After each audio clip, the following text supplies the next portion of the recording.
Call to order the December 9th, 2024, December 9th, 2024 regular meeting of the East Bethel, Minnesota City Council. Please join us in saying the Pledge of Allegiance. I pledge allegiance to the flag of the United States of America and to the republic for which it stands, one nation, under God, indivisible, with liberty and justice for all.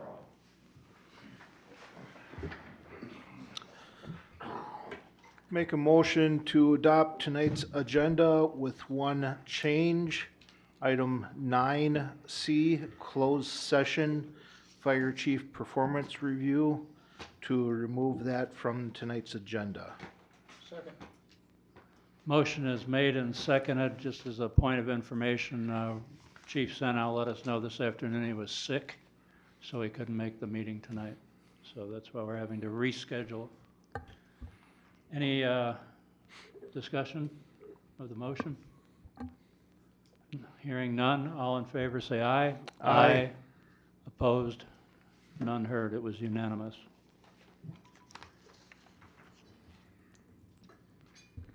Okay, so the first thing on our agenda is under presentations and public hearings. Can you get the agenda up there or no go? We can't with the All other, right. hold on a second. All right. We can switch it out here real quick. Very good.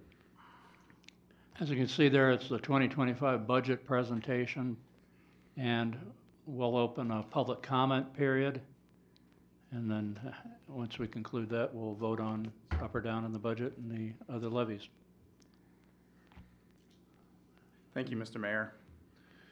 Just give a moment here. Just by way of introduction, Mr. Mike Jazorski, Deputy City Administrator and the Finance Director for East Bethel. Thank you. Thank you, Mr. Mayor, members of council. I just have a brief budget presentation to go through this evening, and then we can open it up for public comment. Again, the City of East Bethel has a year-long budget process that commences on January 2nd of each year when the budget model is created. The budget model chronicles the prior 2 years' activity, the current year's budget, and the next year's budget that is being considered for approval. Embedded in the model are updates to salary and benefit line items and debt service requirements for the 2025 budget. From there, the city has a series of meetings where the budget is discussed and modified. The objective of tonight's meeting is to provide a broad overview of the 2025 budget, allow public input following the review, and then consider the adoption of the final budget and levies. Again, before we get into the budget, I wanted to go over some financial highlights. Looking at the city's most current year completed, we note that the revenues came in at 113% of budget and expenditures came in at 96% of the budget. The variance in the revenue budget was mainly attributed to the unexpected allotment of $515,000 in public safety aid and $100,000 in conduit debt fees. Again, this illustrates that our budget process and modeling does a good job in capturing the actual activity that occurs.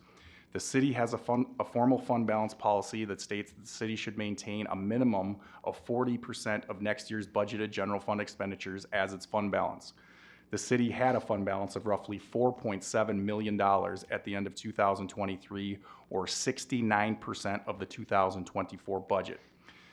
Again, given this strong fund balance, the city was able to use $200,000 of that to minimize the levy increase for 2025. The city also has capital funds or savings accounts set up for equipment, streets, parks, and buildings. So when capital becomes fully depreciated, there are funds available for those items to be replaced without the need to borrow funds from external sources. And finally, the city has the 5th lowest tax rate in Anoka County out of 21 cities. Again, based on inputs from the Finance Committee, department heads, and the City Council, the budget model and budget book was prepared for the City Council to review at tonight's meeting. Looking at the general fund budget from the macro viewpoint, we note that the 2025 revenues and expenditures are budgeted to increase by 3%, or $179,600 from $6,796,700 in 2024 to $6,976,300 in 2025. Please note that in order to balance the 2025 revenues with expenditures, the city is using $200,000 in fund balance. That said, the city is still projected to maintain a healthy fund balance into 2026.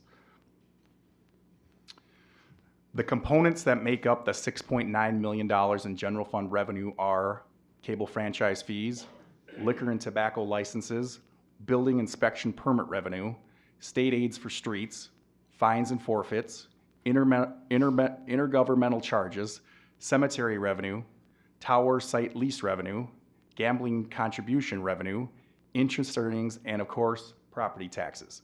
Again, the main objective of this slide is to emphasize that the city receives roughly 78% of their general fund revenue from property taxes and is by far the city's most important revenue source.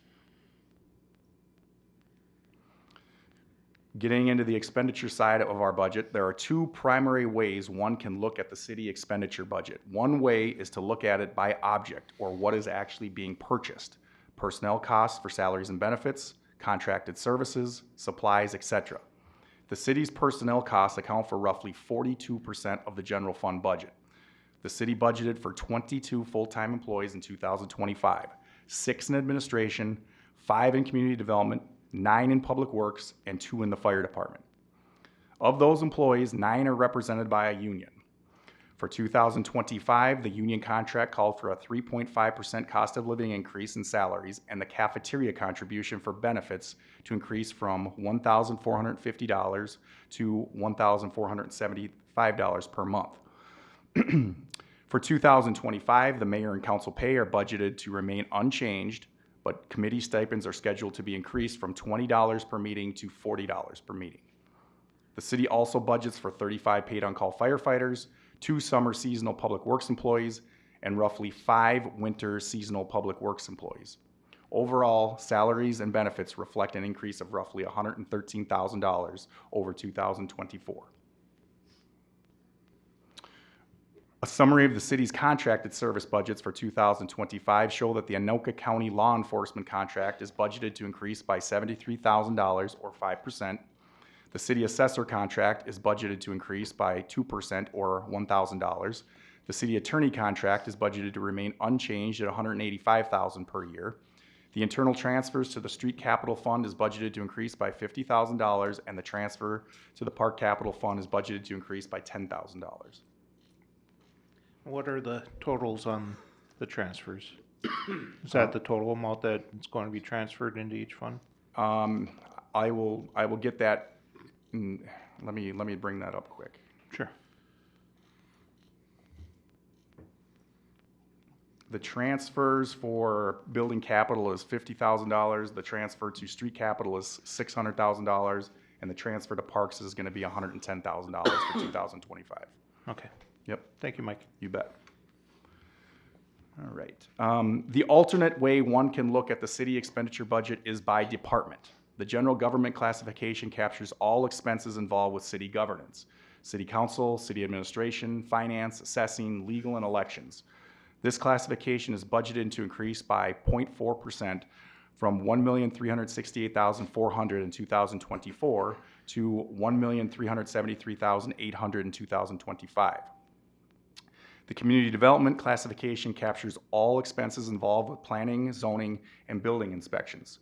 This classification is budgeted to increase by 19% from $570,300 in 2024 to $678,900 in 2025. Again, the main factor influencing this increase is the addition of 1 more FTE within the department, the city planner position. The public safety... FTE being full-time employee? Correct. The public safety classification captures all expenses involved with police and fire protection. This classification is budgeted to decrease by 2% from $2,510,700 in 2024 to $2,452,100 in 2025. Engineering expenses are budgeted to decrease by 33% and are budgeted at $20,000. The public works classification captures all expenses involved with street maintenance and park maintenance. The public works classification is budgeted to increase by 5% from $1,610,800 in 2024 to $1,685,000 in 2025. Transfers to other funds, again, include transfers to street, building, and park capital, and is budgeted to increase by 9%. So the total of those three for 2024 is $700,000, and that is going up to $760,000 in 2025. Shifting gears and onto the debt service funds. The city will have 2 outstanding bond issues at the end of 2024 with principal balances of roughly $14.8 million in total. Each year, the city pays interest and principal on each of these bonds. These annual principal and interest payments follow an amortization schedule that was determined when the initial bond sale occurred. The city also pays fiscal agent fees for each of these issues, which is reflected in the budget. The budget reflects an increase from 2024 to 2025 from $917,500 in 2024 to $943,500 in 2025. Mike, could you say what those bonds are for? Those bonds are primarily for the water and sewer project along 65.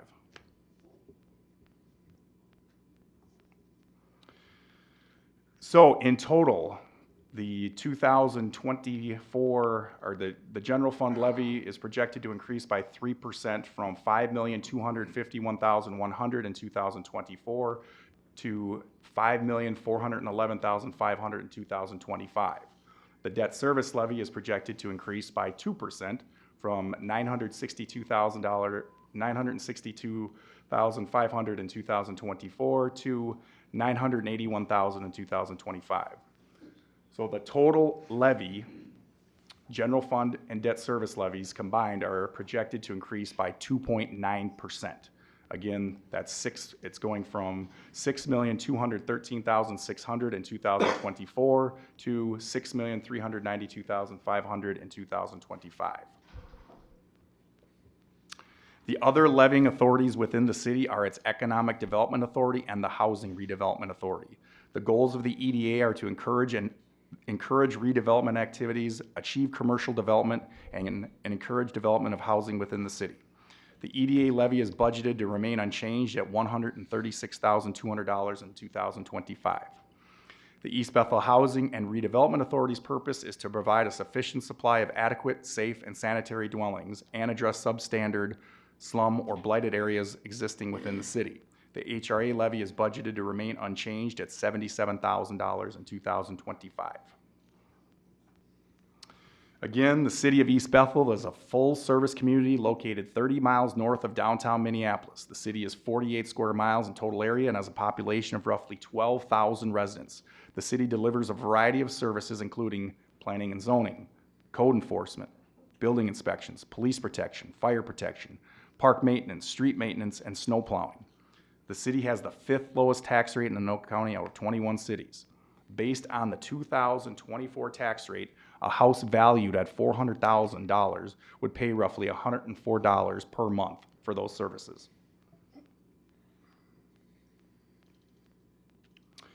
All stakeholders should have received their 2025 proposed tax statement in the mail from Anoka County. A couple of reminders that your overall tax increase/decrease is controlled by a number of factors, including your taxable market value increase/decrease in relation to the entire city, the city levy, the county levy, and the school district levy. Staff recommends that the council open the floor for public comment on the 2025 budget and tax levies, and then consider the adoption of the general fund budget and levy, the EDA levy, the HRA levy, with the resolutions presented in this report. With that, the city council will welcome any public input on the budget. Before that, Mike, I had a question. Somebody called me today, asked me where we were at with the ice arena. Is that flat?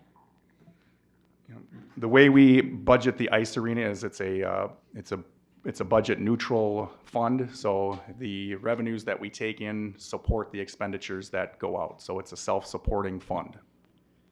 And that covers all the equipment that's replaced? Correct. Excellent job as always, Mike. Thank you. Thank you. With that, we'll open the public comment period. Anyone has any comments to make about the city budget, the EDA or HRA levies? Please come on up.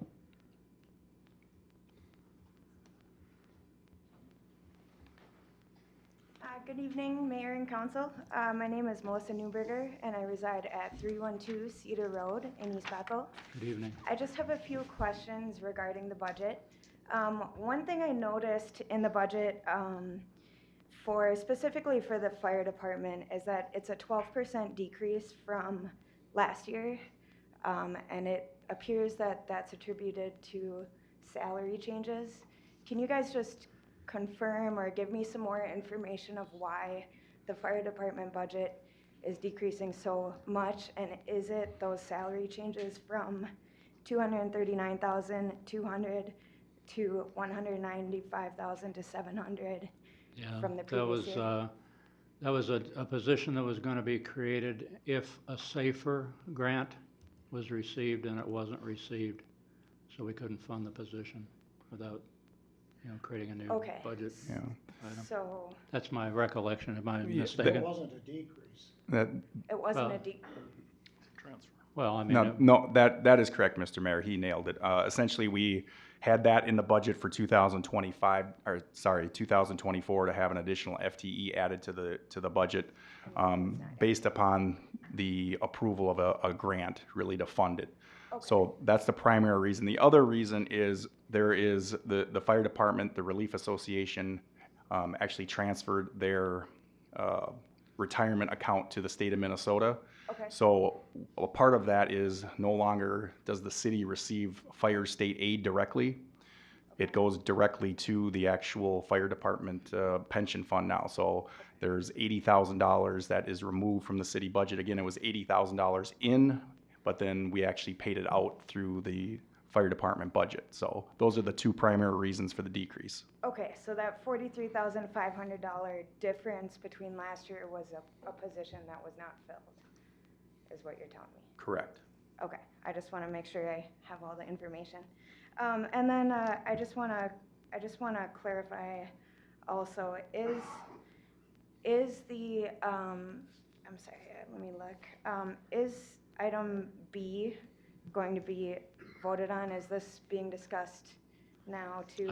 item B where, in the consent agenda, or? So 4.0, Closed session. the fire department community response policy, are you inviting comment on that right now as well, or not? Well, as I understand it, it was supposed to be a presentation by the Anoka County Sheriff's Department and Alina. And then will But there I be comment don't know after, if we before wanna- the council votes? Well, we'll have a public forum right after it.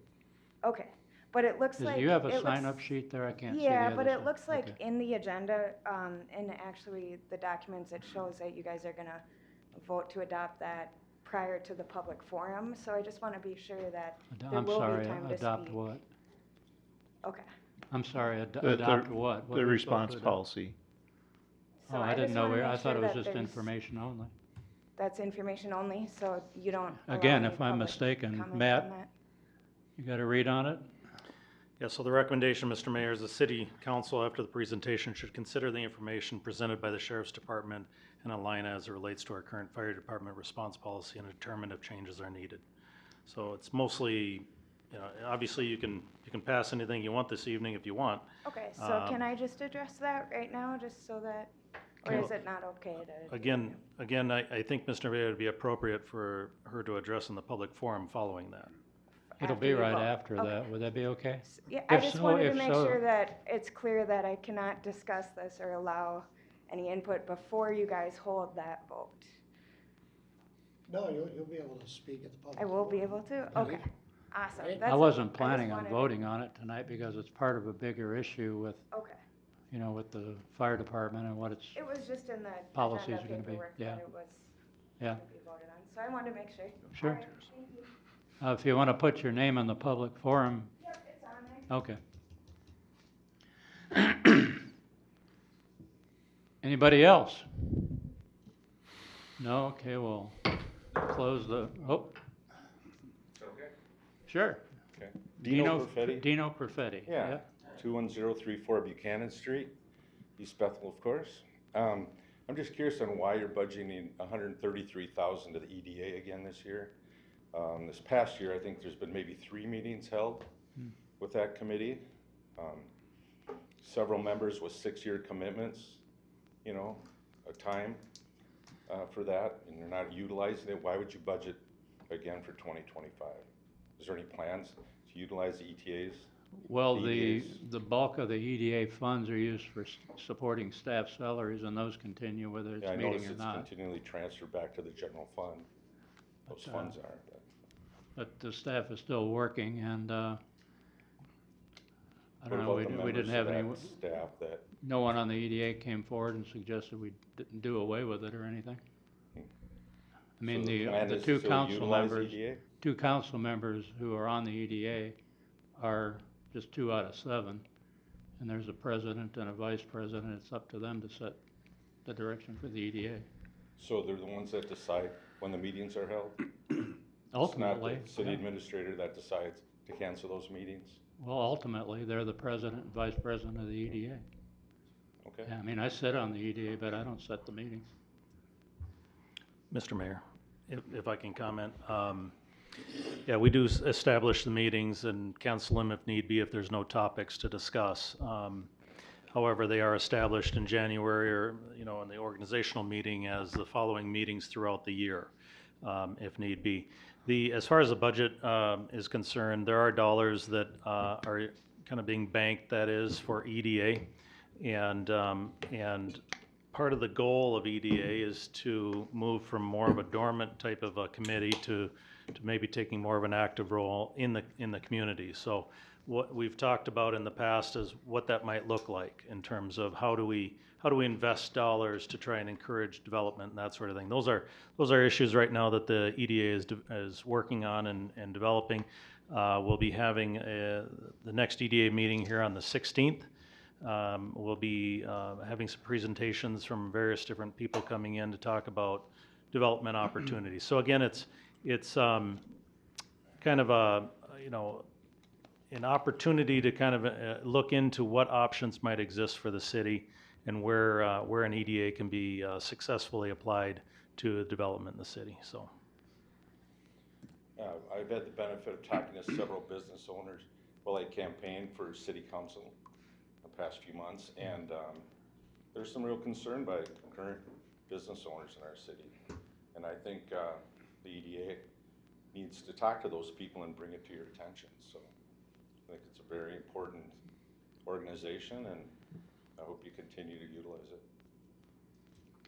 Okay. Yeah, I Thank agree you. 100%. I think the EDA should be meeting more. Is there any way we can bump that up? To have 2 to 3 meetings a year for economic development, that's not even getting close to what we're supposed to do with it. Should be meeting every month. we can certainly have meetings every month. The issue is whether there's topics to discuss. We need to establish the budgets. Those meetings are required. You're required to have a final meeting that is going to be held on the 16th here. But then it's really as it relates to what topics are out there to discuss. If there's nothing to discuss, we can call a meeting and adjourn a meeting, and it's somewhat of a waste of everyone's time. But Well, aren't they supposed to be talking with the different businesses out there and finding these topics? Isn't that what development's about, talking to the different businesses and so forth? Rather than wait for them to call. Obviously, people are frustrated with that. yeah, certainly, if these businesses have ideas that the EDA can participate in, we'd certainly entertain that. I have not heard from these businesses, and I'm not sure if other EDA members have either, but it's certainly something that would be a topic of interest, I'm sure, for that committee. Anybody else? If not, we'll close the public comment portion of the meeting. So we have 3 resolutions in front of us. First is the general fund budget and levy resolution. That's resolution 2024-79. I move to, move ahead resolution 2024-79, adopting the 2005 budget and levy. Second. 2025. 2024-79 is a resolution number.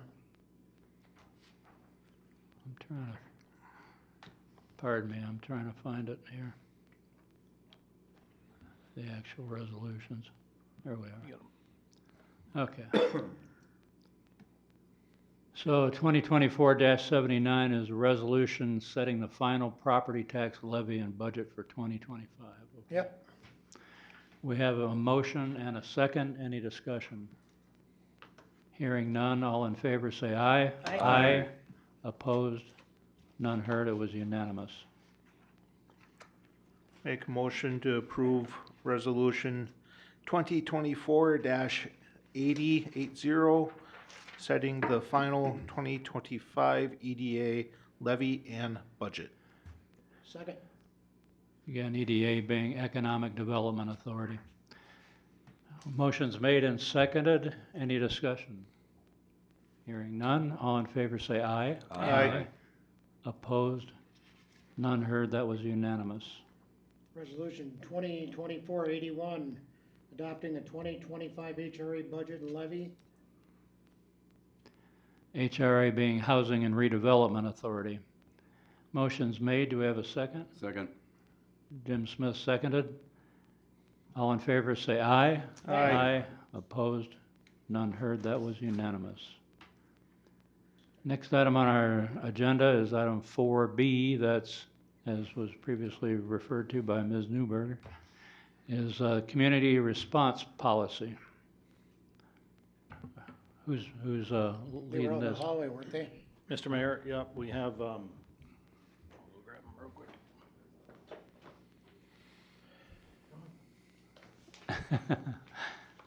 We have with us here this evening the sheriff and Alina, and we want to continue this discussion about fire response and what sort of models Yep. are out there right now. I know that some communities have used different models. We are trying to speak into the microphone here. We are currently using a model where we respond to medical calls and fire calls, and we're averaging just kind of ballparking around 1,000 some a year. And so the issue that some departments are dealing with is call volume.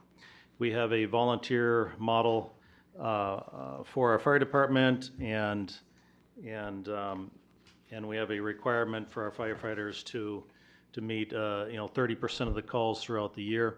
And I think you'll recall in the fire department analysis report that one of the concerns was having firefighters available for, or as they call it, in their boots for the fires that are occurring, and somewhat of the risk of other calls that may not fall into that category, and kind of causing maybe best way to put it is exhaustion in terms of the number of calls that they're going on. What some of the other communities are finding is by reducing to certain type of calls, that improves their retention rate and allows firefighters to kind of specialize in what they're trained to do, as opposed to going to all the calls. So that's your spectrum. You can go all the calls, or you can go to certain calls, and that's really where I think the discussion needs to go. We've invited the sheriff and Alina here to kind of speak to their experience on the matter as it relates to other communities and what they've done. And as it's stated in the workup here, let me go to it quickly.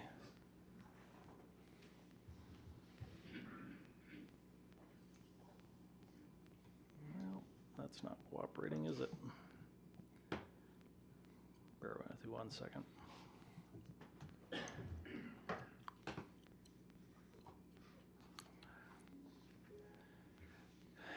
As it states in as far as the recommendation goes, for you to consider the information that's going to be presented this evening and kind of take into account what our current response policy is, and if there's any need to change that, or to consider any changes once we kind of understand what other communities have gone to. So anyways, I will turn it over to you gentlemen if you'd like, and Mr. Mayor, if it's okay, if they can give us kind of a presentation, an informal presentation in terms of what they understand some of the issues are out there and some of the calls they go on and that sort of thing. We would appreciate it. please.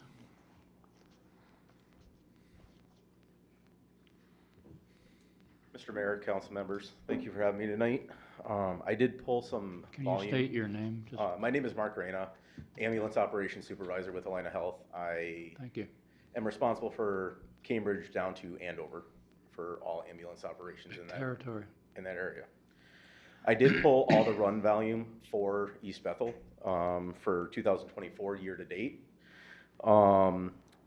Year to date, you're sitting at 962 EMS responses for medicals. With that, we are averaging a 12.51 minute response time, and that is from the time the phone is answered till the time our ambulance arrives on scene. That's how long it takes us on average. Now, there are outliers where it takes longer than that, some shorter than that, but that is the average. Out of the 962 calls, we have transported 643 residents. 79 of those transports were emergent transports where it was a critical life threat to the patient. That is at 12.29%.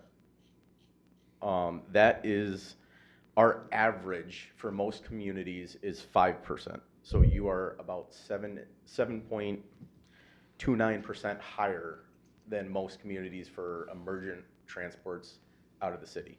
Any particular reason you can think of? Rural community, population density, age of the community, there's a number of factors in that.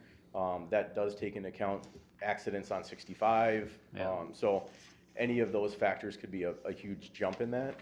We can look at that data much closer if that's something the council or you, Mr. Mayor, would like. I'm happy to do that. This is just kind of a general overview. Okay, thanks. Out of that 962, 560 were non-emergent transports where no lights and sirens. Patients still can have been very sick, but we did not use our emergent mode to transport from the scene to the hospital.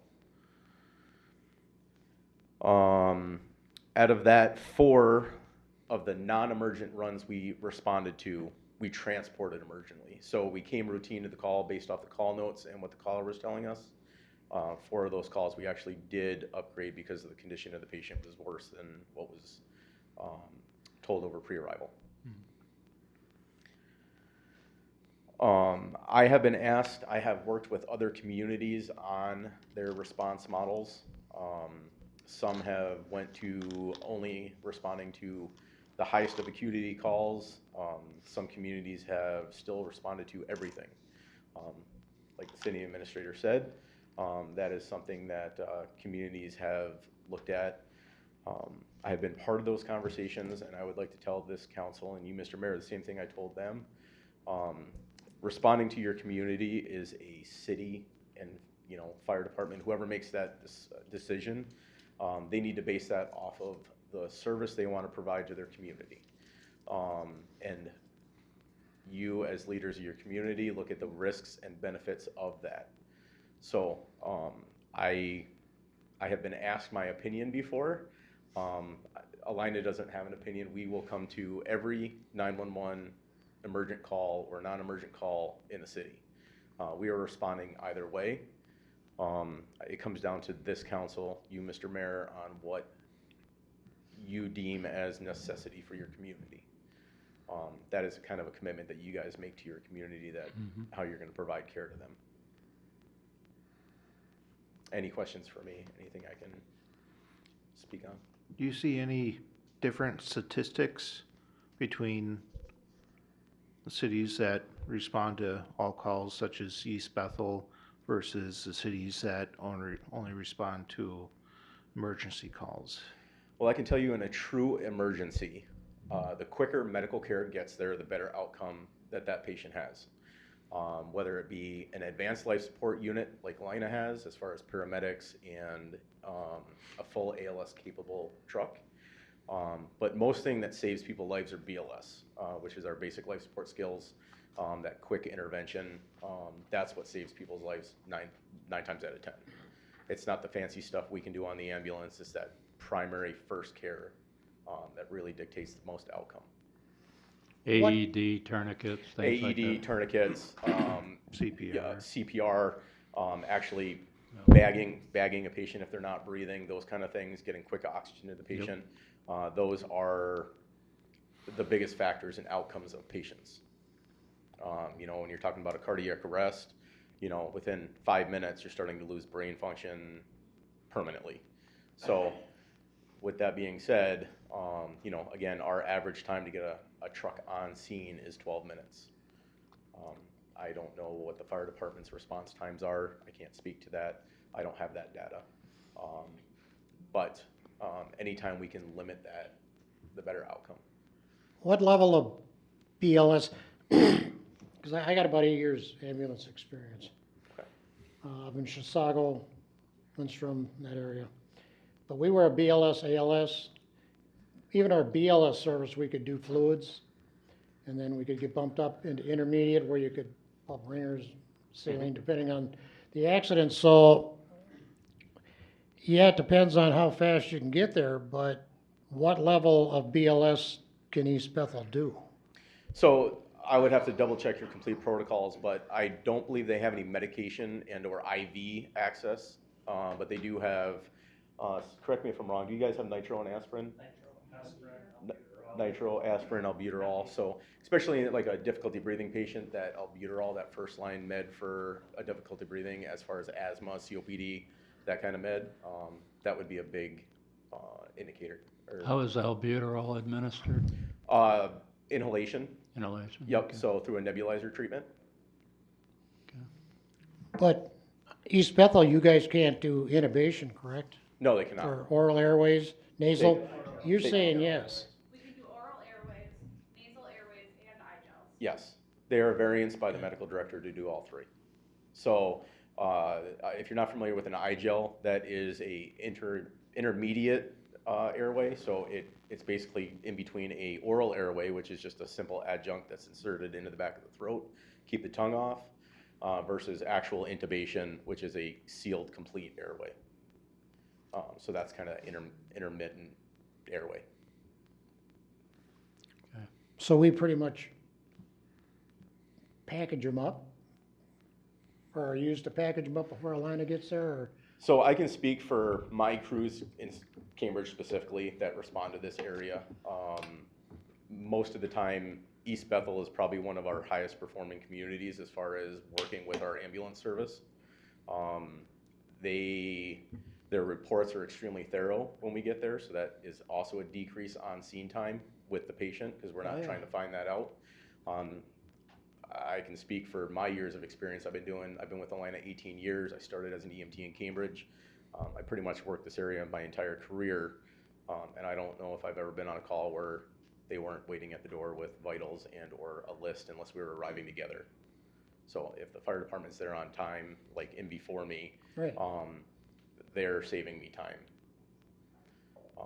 You know, the one thing I gotta say, and again, this is up to the community, you know, the community and this council, but you know, those departments that are decreasing what they are going on, we're finding that we don't have the relationships with the fire department that we used to.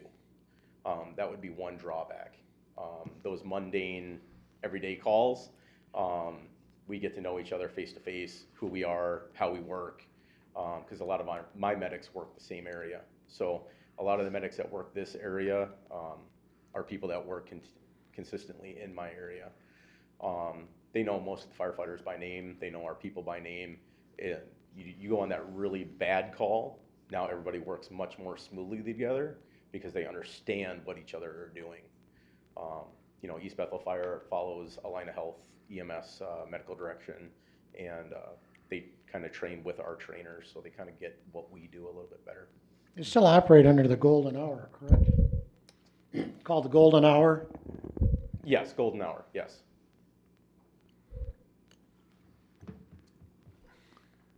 Okay, thank you. Yeah.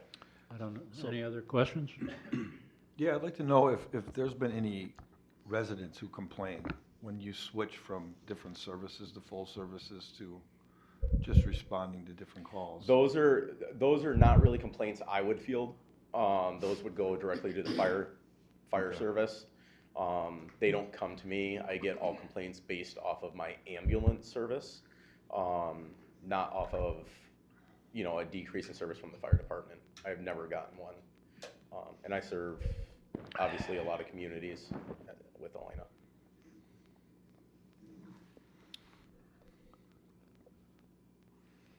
Mr. Mayor, quick question for you, Mark. Yes, sir.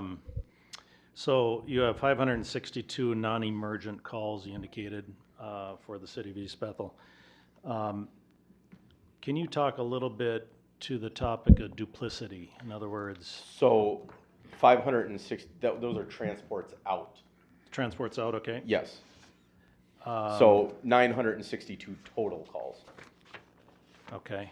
So of the non-emergency ones that you receive of that 962 total so far, Yes. which ones would, how many would you say are there of the calls are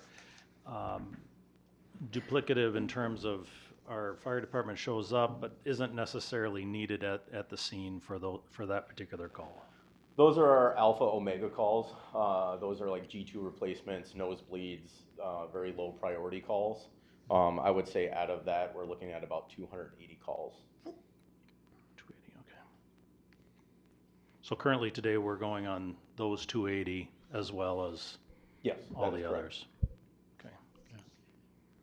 And again, we have chest pains in there, those other calls, syncopal episodes in there where it may be a routine response because they're awake now, but they are currently having a heart attack or stroke that we find out after we get there. But pre-arrival tells us otherwise.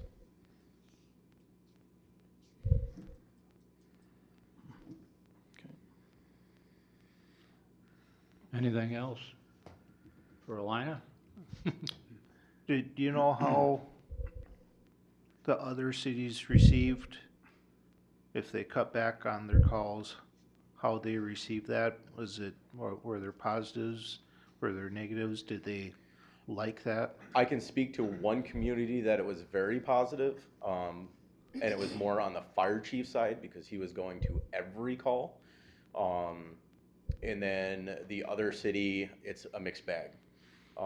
Their firefighters were not happy with the change, and from my understanding, they are still not. But that is the city's direction they went, so. Why were they unhappy, do you know? A lot of our rural communities really, the firefighters enjoy going on the medicals. I think it makes, the fire service has gotten, from my understanding, and I'm not a firefighter anymore, but the amount of fires, the true nature of the fire service is decreasing in the amount that they're actually going on structure fires. I think most rural paid on call firefighters or volunteer firefighters get in it to serve their community. And by doing those medicals, they feel connected back to the community, otherwise not getting it from a lack of fire calls. That makes sense. And that, again, I am not a firefighter, I am not in the fire industry, but that is kind of what I hear from friends and people in the business that are firefighters. Okay. Can we ask anybody in the crowd if they have any questions? Well, I don't have a dog in the fight one way or the other, but. Hey, residents have any questions? How do you decipher between when you get the call between emergency and nosebleed, so to speak? So, Mark, can you repeat the question into the microphone because we have audience that aren't Okay. here?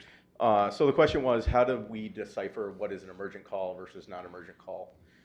When a resident calls 911, it goes to Anoka County Dispatch.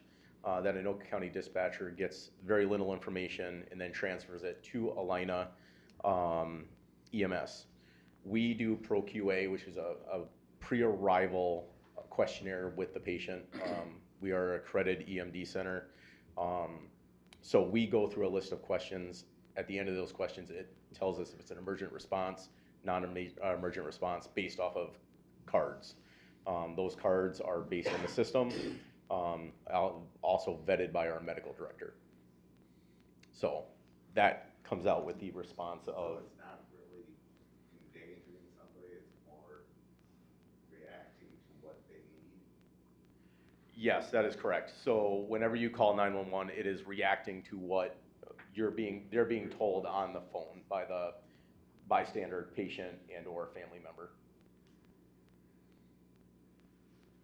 And it's true, Mark, though, that once the call's put in, it goes to a 911 dispatcher. That's what the call comes out to, fire service.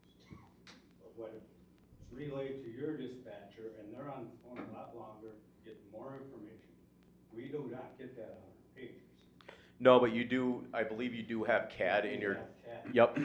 So Anoka County and Alina EMS, They don't ever upgrade it to that on CAD, on our dispatch. and I don't know your side of it, but so like if when that pre-arrival comes through our computers with CAD to CAD, you should be seeing that update as far as what our dispatcher is putting in. I don't know if it upgrades your emergent, non-emergent status on your end. I don't know if it does that or not. For us, it does.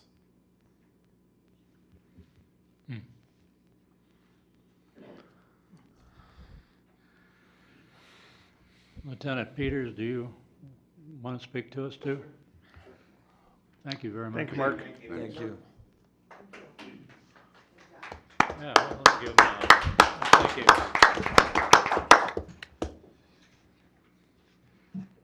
Hello again, Hello. Council. Thank you for having me this evening. I didn't have any prepared remarks for us this evening. I just wanted to make myself available as a member of the Sheriff's Office to answer any questions that anybody might have. But I've been around for 20 years. I'm one of our patrol lieutenants currently right now, so I don't work patrol like I used to anymore. But when I did, I spent most of my time on the night shift. So for those of you that might not know, night shift is a little bit more sparse than it is during day shift hours. We have less people out on the road. We have less coverage out on our city streets and highways throughout the entire community. So I will say that during my time on patrol, it's important to note here that the men and women sitting here behind us are the true heroes. They're the ones that are kind of the linchpin between us responding their first and then Mark's crews getting their third. We're usually first there simply because we're out there. We're driving around, we're mobile, up and down 65 in our neighborhoods, things of that nature. When a 911 call gets dispatched, our dispatchers down in Anoka, soon to be Andover, answer that phone call. They get approximately 15 seconds to determine what the issue is. Is it a medical? Is it a crime? Who needs to be dispatched? Where do we need to start delegating our resources? And no matter what it is, it'll come to us. And then we start doing our thing by sifting through some of the information that we're seeing. We make the determination in our squad cars whether or not we're going to drive emergent, routine, based on policies and procedures that we've been trained on and through experience and time. And we're usually there first. That's usually the no-brainer. But shortly, minutes, seconds behind us is fire. And there has been times where if we didn't have, and this is speaking from personal experience, if I didn't have the services of the folks sitting behind us in the gallery here, I don't know if we would have been as successful as we were on that specific call. So I'm referring to cardiac arrests. I'm referring to simple medicals where somebody injured themselves, cut themselves, whatever, to stop bleeding. Things of that nature, high blood pressure calls, heart calls. We don't necessarily know how dangerous this call could end up for somebody if we don't get as many hands there as humanly possible, as quickly as possible. So it's always nice to have more cooks in the kitchen on something like that, that's for sure. And again, I'm speaking from experience and personal opinion, but I will say that some of our other communities have been through this before. We've been through this before, no matter what decisions are made either tonight or later on down the road. The Sheriff's Office will continue to work with the fire department. We always work well together. I've never heard of any complaints from our staff to them and from them to us. I think that's important to note. And I will say that we are not as effective in our job without the support that these folks behind us can provide. So I understand the reason why we're having this conversation tonight, but speaking from my staff that I spoke to today and yesterday, I took 2 specific phone calls from 2 of our deputies that actually stated to me they like working the city because it's a full-service fire department. They actually seek this contract out because they know that the help's out there. The help is minutes away when we get that bad crash on 65, when we have that house fire, when we have that medical. It's a difficult decision that council must make, but again, like Mark said, our citizens and folks coming in and out of our city deserve that. I know that you all understand that. And the sheriff's office will do whatever is necessary to help us reach that conclusion that's best for everybody. So I don't have a whole lot of data to add on top of what Mark had already said. I know that we responded to, thus far this year, which would be just through the beginning of December here, or I'm sorry, the beginning of November. Over 600 medicals in our city here. And again, those are anywhere from cardiac arrests to somebody with a nosebleed. We don't know the severity of what that type of medical will include until we get there, until we can assess the situation. But our folks have crossed paths with the fire department at least 643 times on medicals. You can add in the personal injury crashes, currently sitting at 53 for the year. Those are the severe crashes that are injury related, usually on 65, some of our main thoroughfares. And then finally, our PD accidents sitting at 162. Those PD crashes, again, can be anything from property damage to a call that's dispatched incorrectly. Again, that dispatcher gets about 15 seconds to really articulate and figure out exactly what information is going to be populated into our CAD, computer-aided dispatch system, transferred to us, transferred to fire, and then finally to align us. So it's coordinated chaos is what it is when somebody calls 911 from start to finish. And I will tell you from experience, working hand in hand, they do a great job, first class.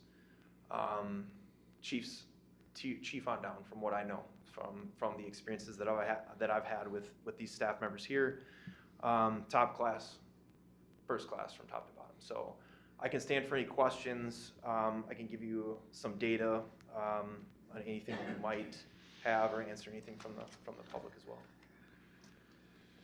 Any questions up here?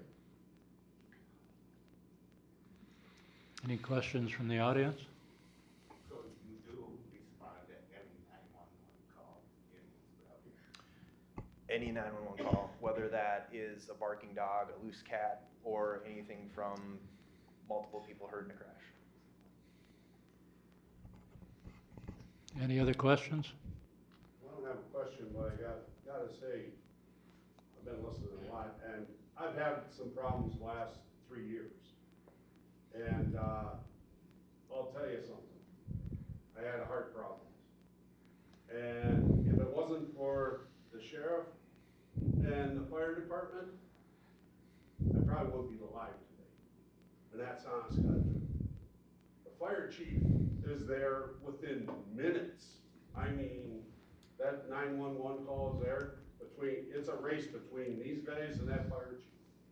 They were there right now. And I had it 6 times. They were here at my house 6 times.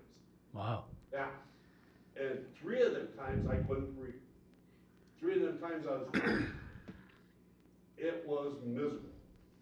And the other 3 times I finally got the stuff under control. But they were always there right away. I mean, I was so impressed of these guys. To me, it'd be stupid to take them away from us. Because I'll tell you something, this community's older, you know, and yeah, we got some younger people here, but when you need them, they're there. There was no ifs, ands, or buts about it, you know. I was very impressed with it. You know, it wasn't just once. It was, like I said, I had 6 times they're at my house. I felt guilty. They're at my house so much. You know, I got to know the guy, the ambulance drivers. You know, Yeah. they knew my address. Yeah. You know, so I'll tell you something. That, if you wanna cut a budget, that is not the budget that's a budget that I think we need, especially with that highway sitting out here. Yeah. That Highway 65 sitting out here, if you cut that budget, there's gonna be a lot of cuts. How are you doing now? Huh? How are you doing now? It's getting under control. you know. Good, good. I haven't had nobody at my house for about 6 months. No company's good company. Yeah, it's great. So I feel it's pretty good that way, you know? Yeah. They're honestly, I have never had a problem, and when it came about, I was glad they were there, you know? Well, I must be missing something because I don't recall hearing that we were cutting the budget to get rid of firefighters. I haven't heard that.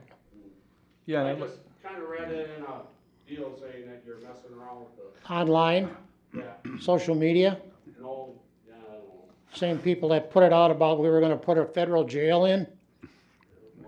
I don't know. But Again- all I'm saying is that these guys shouldn't have to be looking for, you know, be cut. You know, with all these new houses and stuff going in around here, you're gonna need more.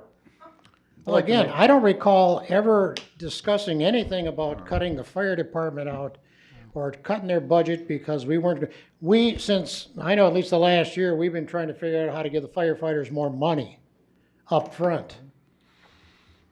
The discussion hasn't been about, well, how are we gonna cut more out of the budget so we don't have to pay them? I must be missing something, and if you got a date of a meeting, I'll go look it up. No, it's just something I've seen that my wife's seen on Facebook, you know? Yeah. And not always Cutting back the calls, calls, not having cutting to back. have calls, I guess is what I'm saying. yeah, I'd like to say something to that. When we had a report done, it was done by an expert firm or a firm that looks into the efficiencies and how well fire departments run. That being said, this was a suggestion, and this is exactly how city government is supposed to work. When a suggestion comes up that we're gonna take a look at that may be good, may not be good for this community, we want people to show up and speak what they have on their mind. This is how things get done, and this is how things get done properly. So I thank everyone here for coming in and giving their opinions. This was never something that we said, we're cutting tonight. This is something we wanted input from to review and take a look at and make decisions based on it. There's nothing we're gonna do without your input. Not when it comes to stuff like this with our residents, I can assure you that. Don't cut the services, you know, that- how many. We're just talking about it. This is the kind of communication we wanna hear.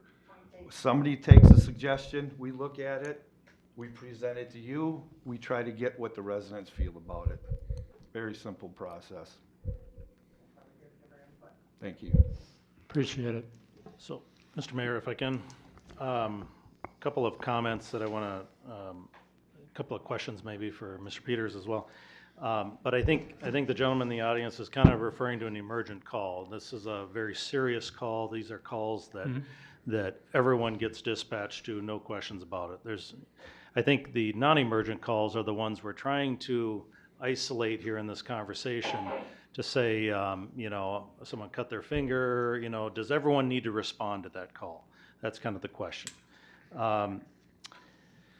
So we have essentially a call comes in, dispatch, 911, someone calls 911, they dispatch. Right now we have 3 entities converging on this location, right? And the question is, what's the call for? And what was indicated was there's 15 seconds that the dispatcher has to try and gain an understanding of what's going on. They've got a lot of experience. I've had a lot of experience with them at the county. And actually they're, as you indicated, they're moving to a state-of-the-art facility that's going to enhance that service, I think. Certainly should for the 10+ million, I think, that we're spending on that. At any rate, so the issue then becomes, again, as I mentioned earlier, the issue of duplicity. Do our firefighters need to be responding to these calls for the non-emergent calls?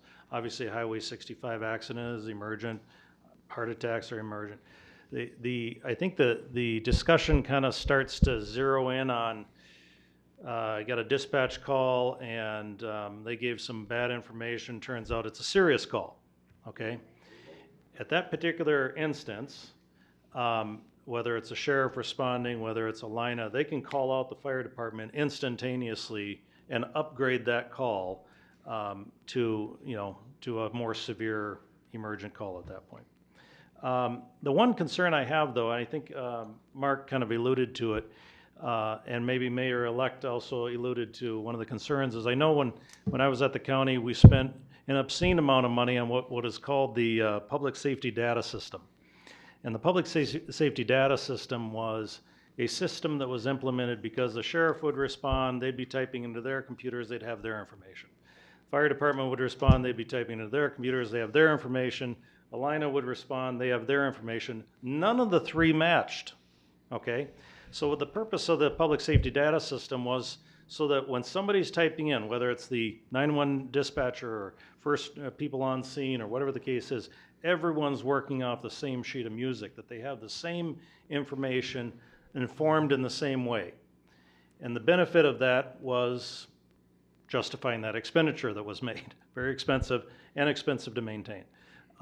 So if I'm hearing that what Alina's getting is different than what the fire is getting or is different than what you guys are getting, I think we need to run something up the flagpole here to try and alert public safety data that maybe their system that we paid so dearly for is not operating in the way it is. Or perhaps there's an misunderstanding as far as what information people have and whether they're accessing the proper information so that they can be in lockstep, you know, with each other. So I don't know, I don't mean to throw you under the bus, Mr. Peters, but maybe if you have any experience on that topic, I don't know. Yeah, you bring up a valid point, and we have noticed this before, right? On a 911 call, it's controlled chaos. Dispatcher gets some information, but they usually tend to keep that person on the phone line. As they are transferring that call to the person who's actually dispatching it to our squad cars and to the fire department and to Alina, they continually are updated. They keep that person on the phone, and it's a continual flow of information. So I think to address your question specifically, Mr. Look, there is information that does change in the CAD call. They're updating things. They type it. It gets sent to our computer. I'm not sure if our other entities, our other law enforcement and public safety partners get that information, but I know that when we're going to these calls, we get audible clicks on our computer, and when somebody hears an audible click, I can look back down at my screen and see that the call has been updated. So it might have gone from something very, very minor, I'm going routine, and I just left the fire station after dinner, whatever, and now I need to go emergency because I heard that click, I look down, and 30 seconds has now elapsed since they answered that phone call down in Anoka, and that call is now upgraded to a priority 1, which would be our code 3, which is red lights and siren to this call. So you're correct. I think that there is a transmission of information that doesn't occur as quickly as it should sometimes, but again, we're working with the human element, and I think that when you're dealing with people in crisis on the other end of the phone line, I think sometimes it takes more than just that brief 15, 20, 30 seconds to, squeeze that information out of that person as much as we can. So I think the system works. I think it is better than where we have been, but I think there's also some improvements that probably could be made as well. The weak link seems to me that the person on site giving you the initial information is not a trained professional in determining what the problem is. That's I mean, if you correct. got a limb laying on the ground, yeah, that's easy to figure out, but if somebody's, Yep. you know, And there's an emotional attachment there, right? They yeah, usually call and in they're about emotionally a loved involved, one they're hysterical, whatever. or yeah. somebody that they genuinely care about. And or I don't know how someone you passing can, by. I don't know how you can take that out of the equation. I don't think there is any way. Yeah, you can't. And just by the, not to indulge myself in some personal stuff, but in February 21st, it'll be 14 years since I died driving to the airport down near the St. Clair exit of 35E. And I'm very glad that the state trooper had an AED and that the first person to get to the car and drag me out, heart attack, while my wife was hysterical, and she told me later I was the color of my blue jeans, was a cardiac nurse from Regions Hospital where I wound up, and she started CPR immediately.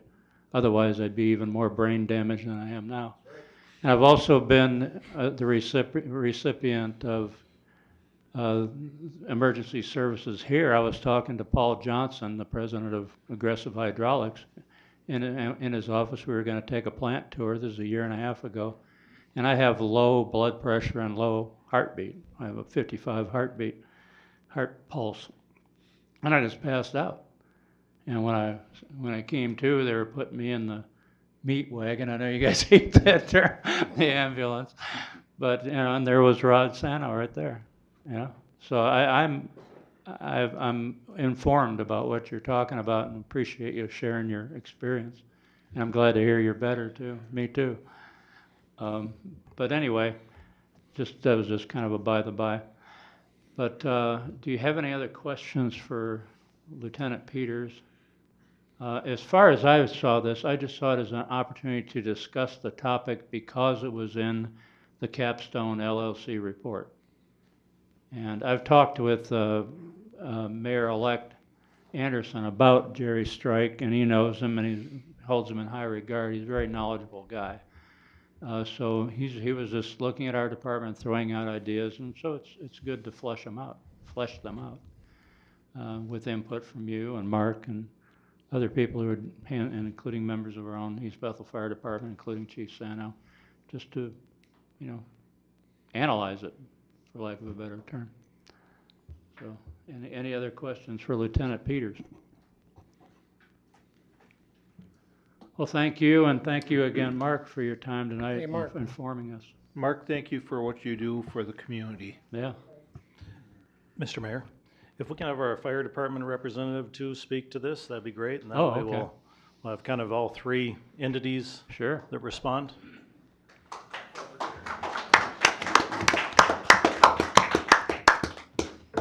Mr. Mayor, Council, I didn't really have a lot prepared. Chief Sano called me this afternoon and asked if I could step in and go through some of the numbers that we had been working on, also due to the Jerry Strike Capstone report.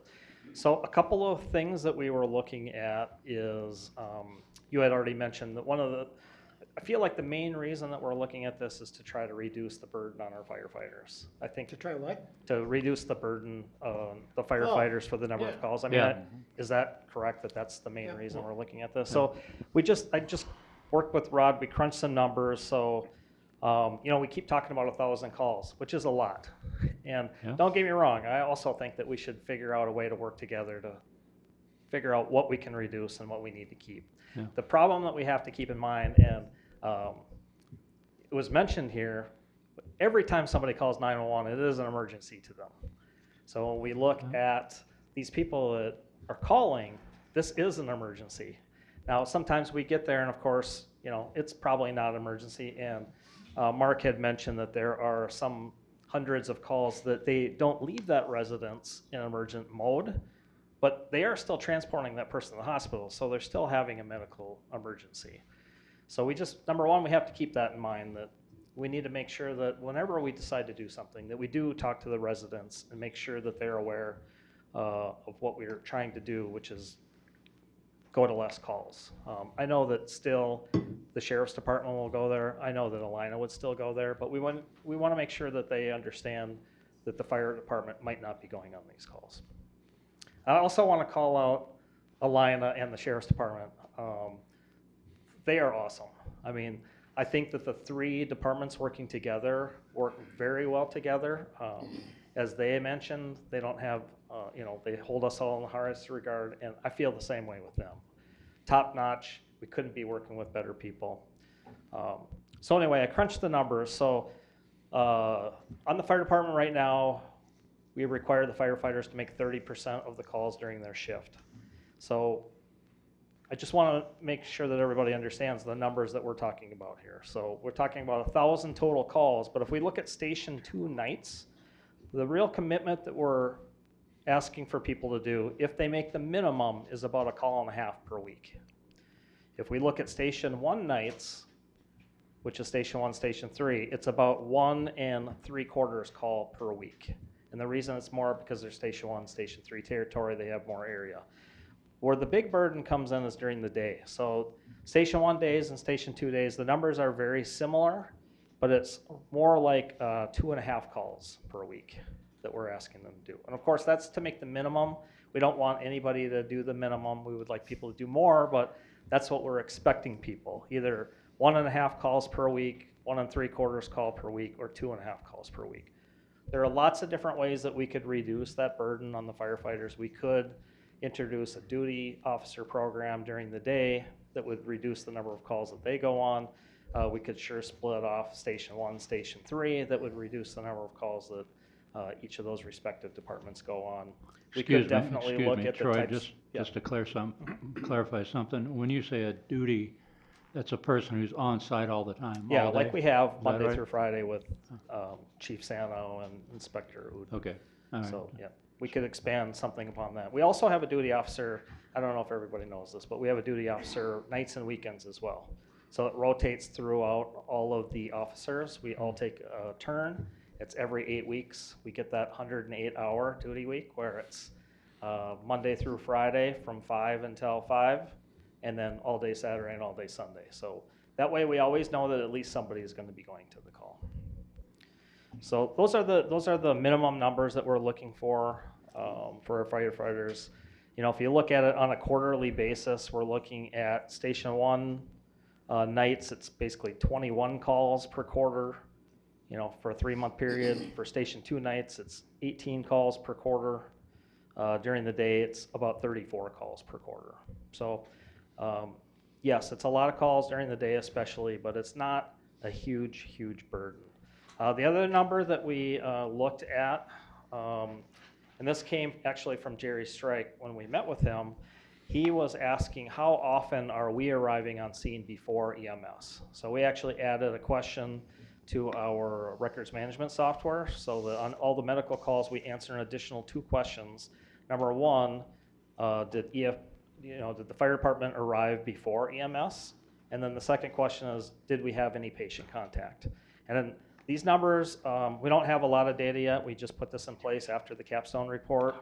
So we only have roughly 4 months worth of data, so I'm not sure it's significantly, I don't know if we have enough data to make it statistically significant, but we are still arriving on scene before EMS 65% of the time, and we're having patient contact 69% of the time. So we're still having a lot of patient contact, even though, on those medicals, I mean, 70% of the time we're having patient contact. So I guess I just wanted to point out those things. We definitely want to work with the city and figure out what's best for our community, what's best for our fire department. We don't want people to be burned out, so we definitely want to be part of the conversation and part of the solution. Well, that was something that we were approached last year, of firefighter burnout. And that's when we've been trying to figure out what to do about it. It's not just an East Bethel problem. This is a nationwide issue. And the paid on-call model, it's working right now for us because we have a bunch of dedicated people that are doing it, but it's not a long-term solution. This is not a model that's going to last. You play the movie forward, maybe 5 years from now, we'll be full-time, maybe 10 years from now, we'll be full-time, but this model is just not going to work long-term. Yeah, it's an interim period. That's the challenge. It is a big challenge. And again, that's not an East Bethel problem or a Minnesota problem. No. This is across the entire country. Yeah, that's a fact. All right. Thank you, Troy. Yeah, thank you.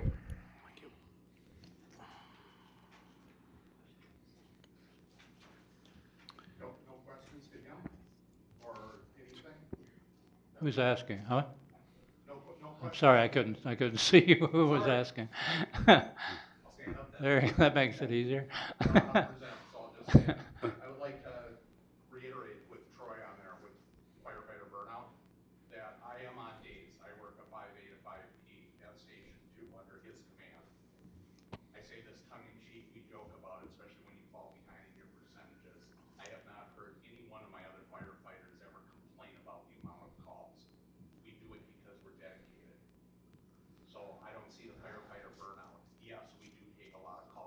time to time, sometimes we get 4 calls in a day, sometimes we don't, we go for a couple of days without calls. But we're there to serve the community, not for me, I'm just speaking for me, I can't speak for anybody else. I don't have a problem with it working 5 A to 5 P and then 24 hours on the weekend being available for calls for 30%. Okay, thank you. I'd ask you to come up and reiterate all that for the record, but. So one-time shots are. Okay. I figured as much. Nope, you lost your chance. Okay. Any further questions, comments, discussion? That was informative. I hope everybody else found it informative too. The next thing on our agenda, 5.0, is the public forum. I don't know if we have anybody on our sign-up sheet up there or not. Oh, do you want me to pass it? Yes, please. I'll pass it. Sorry, I remember seeing Aaron do that, but I forgot. Thank you.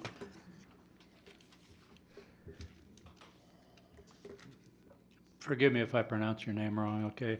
Patty Sathry? Was that close? Sather, okay. Anyways, I just want to reiterate what my husband said, but yes, the 6 times that they were at our residence, one of the times was for me, and Chief Sano was the first one there. Mhm. And he looked at Jim and said, "You?" You. Or not you. Not me, not him. But anyways, yes, he's always been the first one, and the Anoka County Sheriff's Department is right there, boom, right there with them. They're, so I just want to say, yeah, they're the best. Ice popping out of his head. Yeah, couldn't believe it was me and not him. Oh. So, Not just that, my blood pressure was so high, yeah. he thought his machine was broken. Yeah, honestly, Yeah. yeah. That's bad. Blow the top off it, huh? I think it was at 260 over. It was high. It was very 200. high. I mean, it Wow.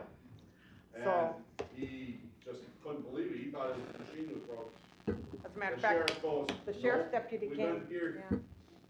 I nailed him already once already. It's that high. Wow. You know? So anyways, yeah, I Wow. just want to say Ed, they're the best. And we did bring a big meal over to the fire department, and I'm sure all of them got to partake on a Monday night for their training.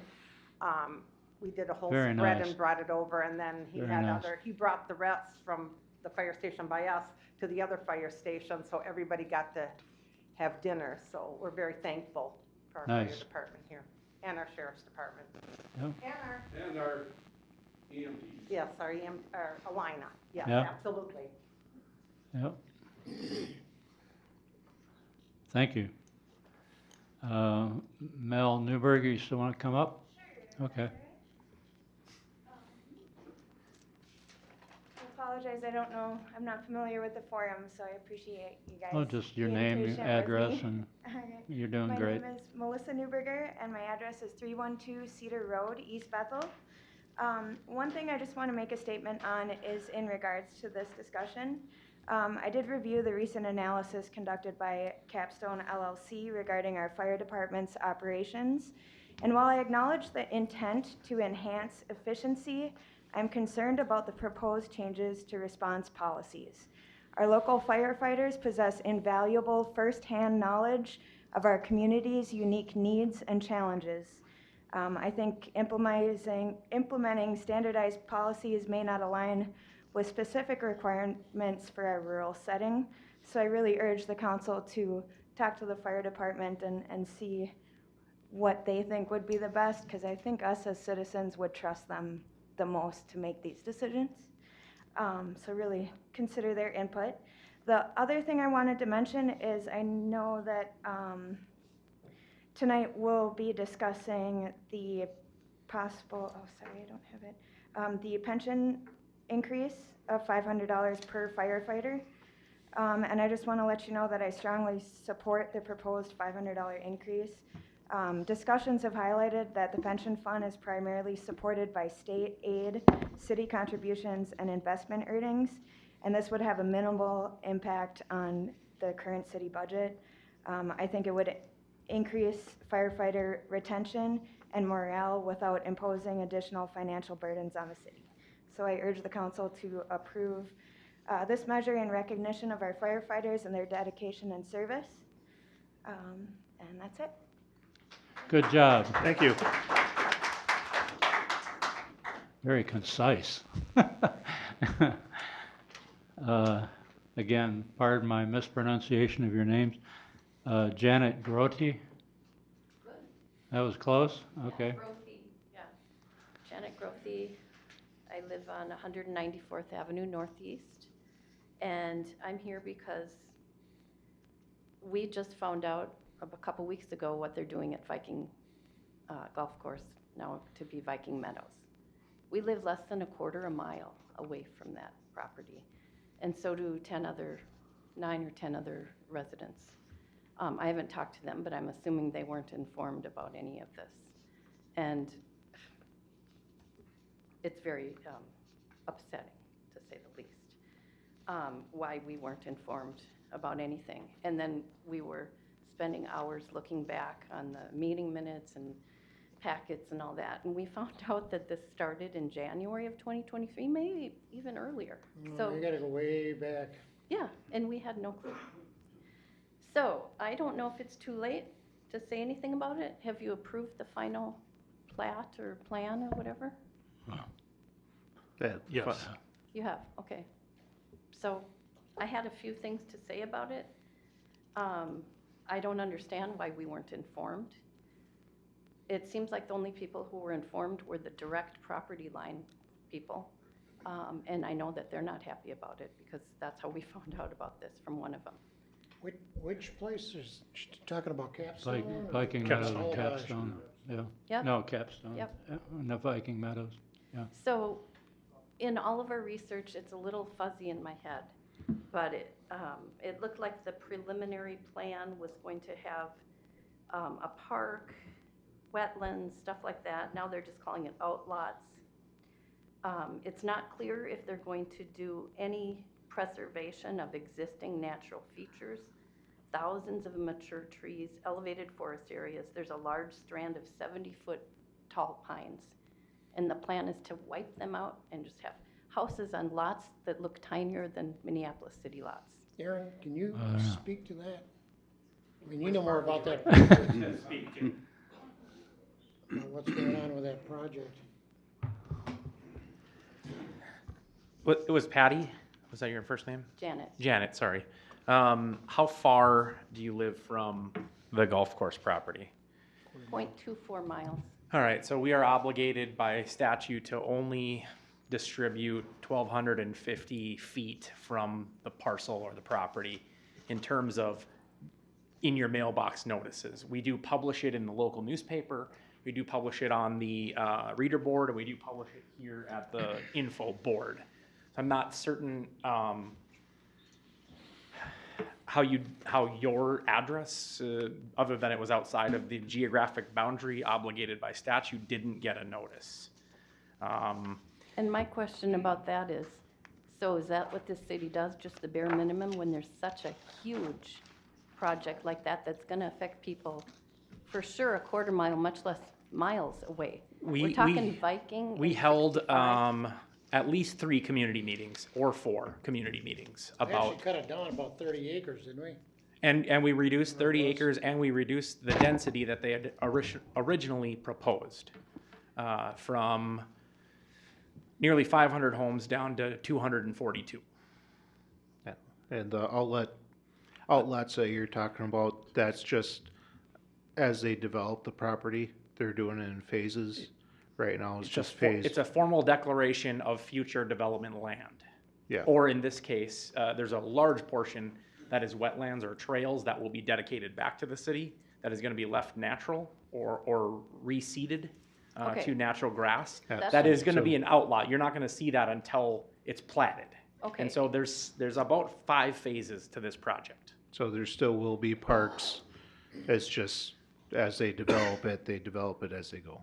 Okay, and my question is, are they going to do like a lot of developers, just wipe it all out and then bring in this wetlands and are they going to try to preserve anything They're that actually gonna exists there? enhance the wetlands. They're removing. Enhancing is not necessarily preserving. They're adding more wetlands. Okay, but are Yep. they gonna preserve? It's not, you know, like I said, there's Yeah, elevated areas. there's 26 thousands of acres, mature trees. 26 acres of land that they're leaving untouched. Okay, and I'm concerned about the property owners. It looks like houses, instead of seeing what they are, why people move to East Bethel is not to live on city lots. I don't know who's gonna buy these places, by the way. That's another concern, but, I don't know if anybody on this current city council was here when that thing was first brought to light. What, Well- Capstone? in January No, of 2023 or before that? Elevage came in, Capstone was already being considered. Well, it was, And the way it was zoned, it should have been rezoned prior to anything happening, but it wasn't. There was a previous buyer that wanted to do this exact same thing, and that sale of our transaction actually fell through. So this has, to your point, Councilmember DeRoche, been in discussion for some time before the existing developer who is making the purchase and has the final plat approval came forward with their plan. So there has been conversation for longer. But by that point in time, the city was in a situation, either allow them to do it because that's where it's zoned, or you get sued. well, the situation tonight anyway is that we do have a lot to cover tonight, and this is a done deal, so to speak. Yeah, I guess So so. it's I really- just want to say that that's really upsetting because Yeah. the traffic, I saw some traffic study that was very hard to understand. This is going to affect a lot of people. The schools, the city's attitude seemed to be, oh, well, they'll just deal with it. Oh, yeah, thanks. That's really kind. Well, believe me, that traffic study, we. It's for they now. were run- that- How are that you gonna place know? was went through a lot, believe me. Yeah, I They saw didn't it. I just come couldn't in understand and do it. what they wanted. We, traffic studies and tried to do environmental studies, and they did it. So what are you gonna do? Well, that's why I'm here. I don't know what I'm gonna do. I guess I can just complain and tell you guys, maybe none of you had anything to do with it. But if you don't realize the power you have, people are losing sleep over this. I did. And I don't live right there. I'm not gonna have to wake up and see someone's house instead Actually, of it's the the beauty. residents that have the I was trying to bring it to a close as far as, I don't mean to be rude, but I'm Okay, trying to yeah, bring I this to a understand. close. And that's my closing. Because we have a thing. lot to cover You yet. guys need to understand when you do something like this. Okay, the bare minimum Oh, of we do. information. We do You need to understand the inform impact. more We people. did go over the study, traffic study repeatedly. I spoke to the president of the company. And we've been from pillar to post on this project. And they were trying to sell that land for about 13 years too. Yeah. And they've owned it for about 30 in East Bethel. And the owners are all elderly and want to get out.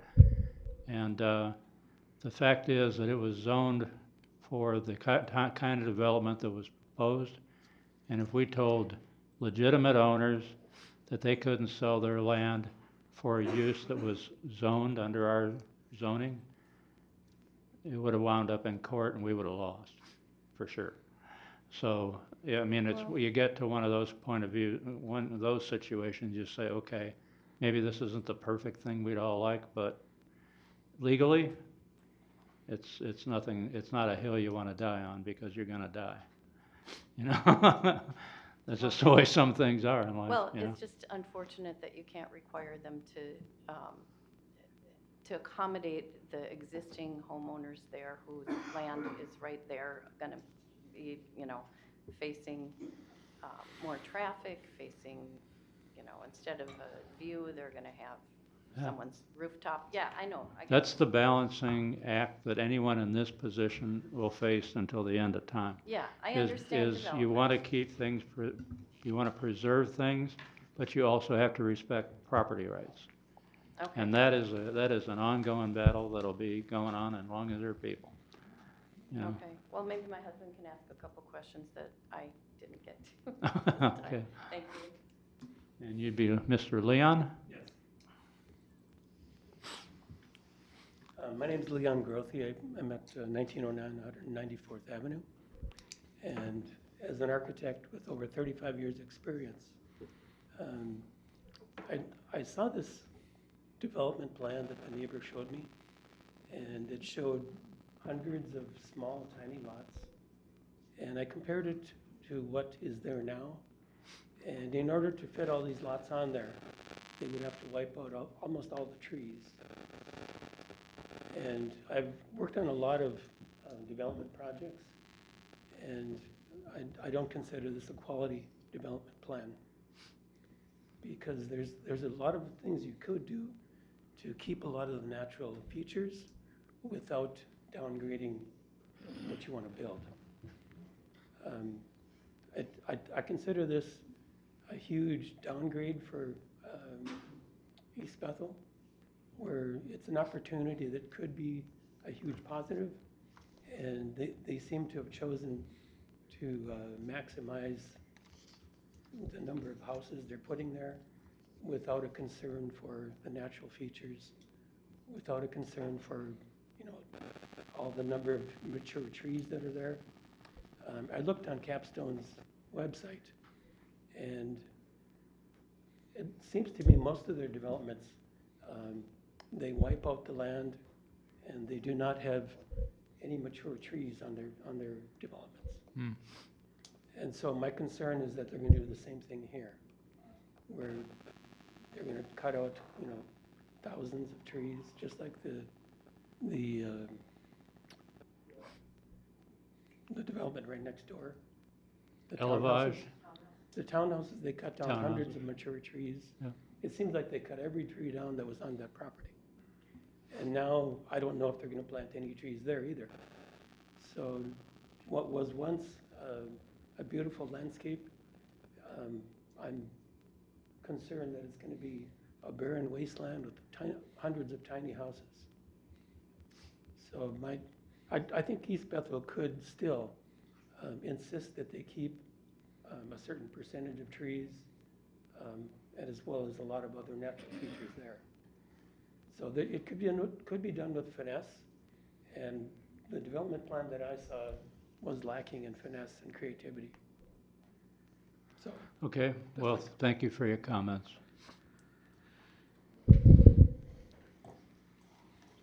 With that, we'll close the public forum and move to the consent agenda. Make motion to approve tonight's consent agenda. Second. Motion's made and seconded. I want to pull A.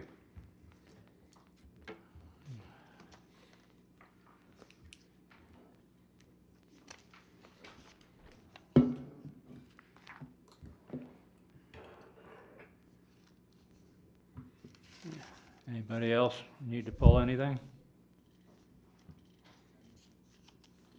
I'm pulling M.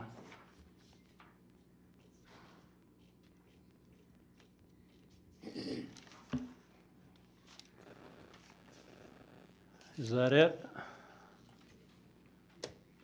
So we're going to vote to approve the consent agenda as presented, less items A and M. Correct. Okay, we have a motion made and seconded. Any further discussion? All in favor say aye. Aye. Aye. Opposed? None heard. It was unanimous. Mr. Smith?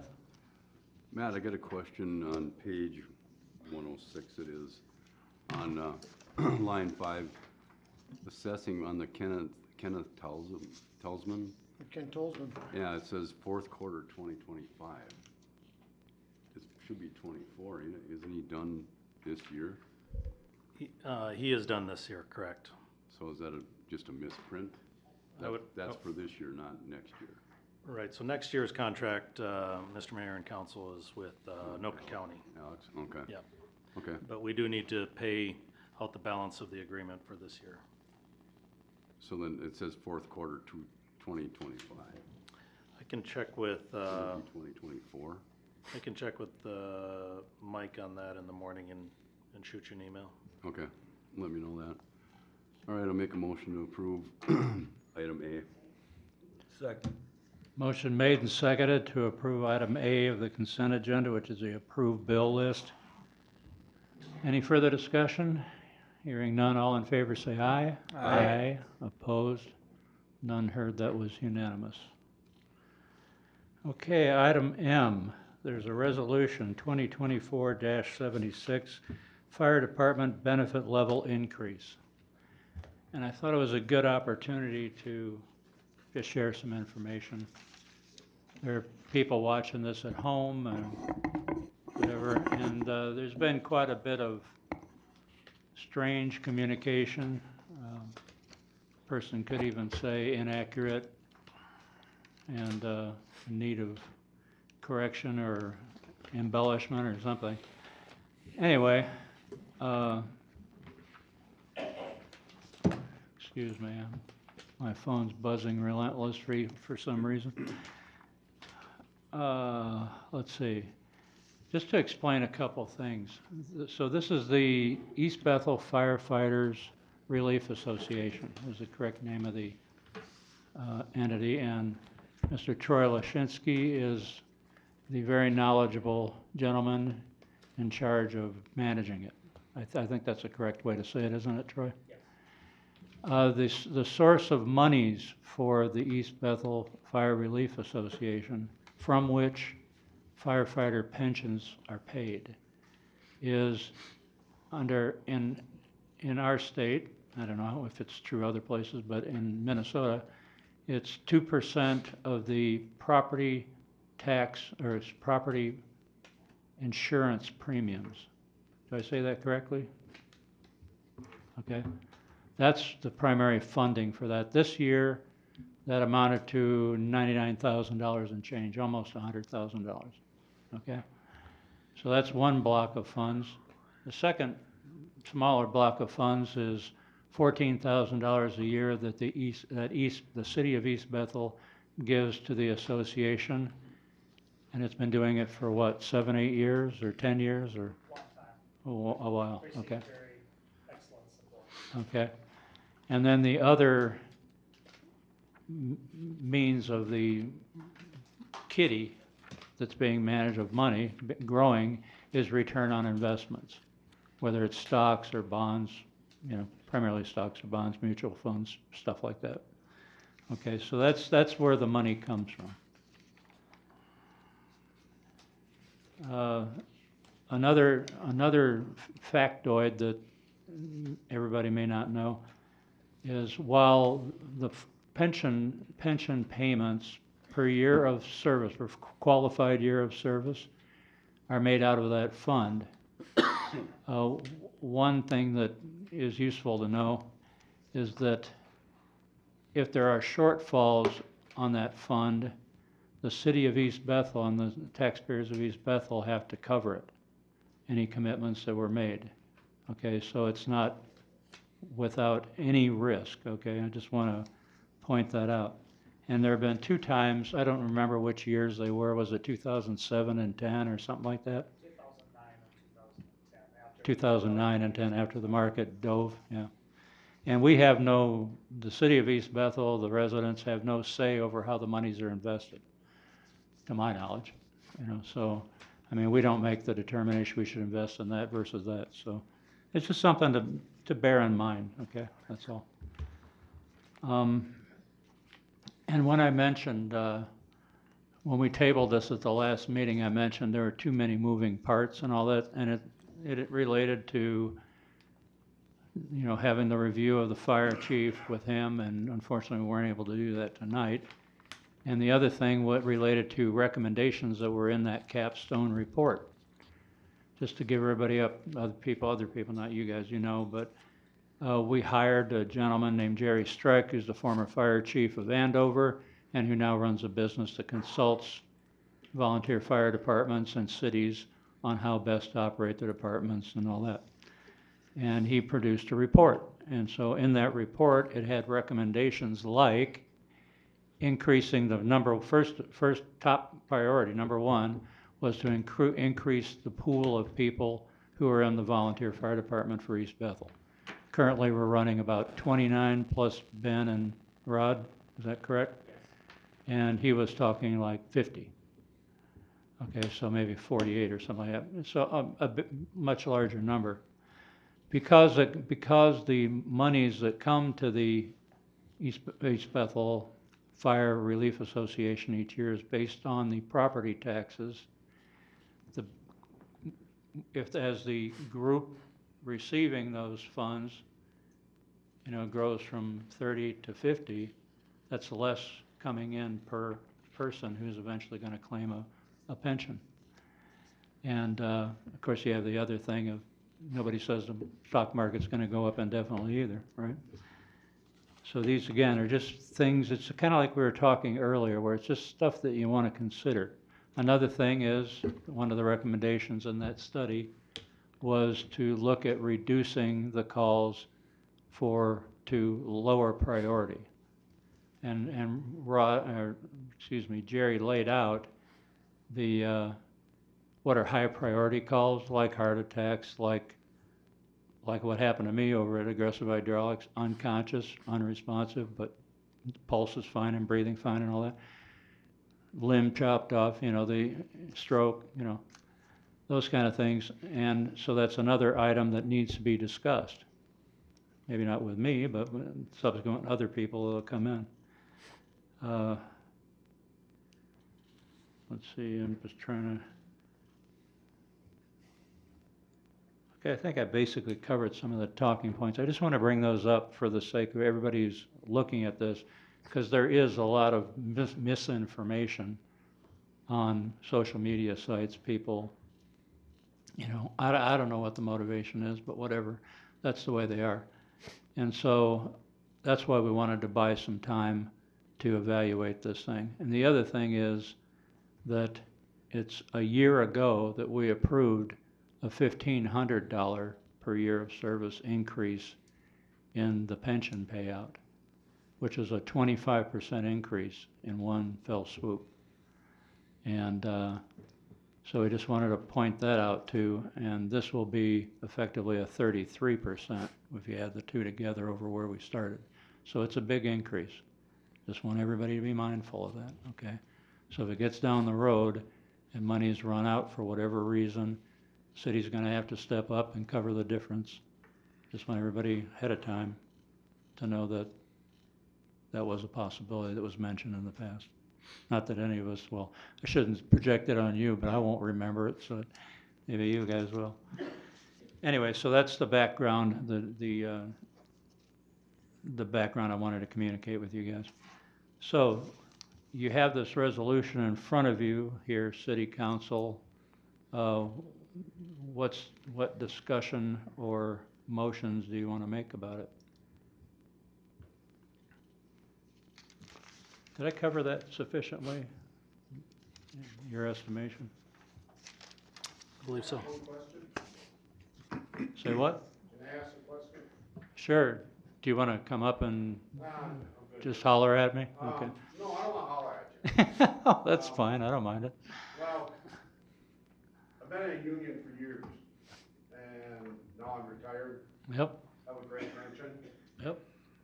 For all the work, I never had one problem when I was working. I never went to the doctor. I went to the doctor normal. All of a sudden, I'm having all these problems because I'm wore out. Yeah. And it's the same stuff with firefighters, anybody else goes. Your body becomes garbage after your years, Pensions are a big thing. Mhm. And man, I can't believe people are shutting them out now. I used to do a lot of negotiating on contracts. And that was the biggest thing they always wanted to take away from me. It never happened in my ball game because a person sitting behind a desk, and I don't say that he doesn't need a pension, but a person that's out there working physically all his life, when they're about 60 years old, they're pretty wore out. And that pension is nice. It's really nice to have. And when I left, we were putting $6 an hour into our pension every month. So we were putting a chunk of change in. Mhm. And it's nice to have that. It's damn nice to have that. Yeah, nobody's talking about getting rid of any pensions for East No, I Bethel just said firefighters that's or anything. No. that is the toughest But thing. I say that in light of some of the blather that's on social media where, you know, it's just a bunch of made up 32% stuff. to me is well worth, you know, I mean, two of the guys are working, you Yeah. know, that's, you know. I just want to lay the facts out, that's all. We're not lockstep up here. We don't have to agree on everything, you know, so. I just wanted to add just one more thing, so, appreciate you looking into it, Kevin. I'm not sure that's true. No, everything you said I'm just is- pulling your leg, yeah, yeah. Troy. I mean, everything you said is exactly, you hit all the points perfectly. The only item boy. that you didn't mention is the reason that we're asking for a benefit increase again is because our fund supports it. Because we're over 110% funded, even with the benefit increase. And I know what you're saying, you know, if we're gonna hire more firefighters, that would come into account, but the only reason we're asking for the raise again is because the fund supports it, and very much so. Even with that $500 increase, we would still be, we figure, at least 106% funded. And we just got the statement yesterday that the stock market made another $68,000 into our fund in the month of November. So everything seems to be going the right direction still. But anyway, I just wanted to point out that just one other factoid. Sure, no, I'm glad you did. Okay. Thank you.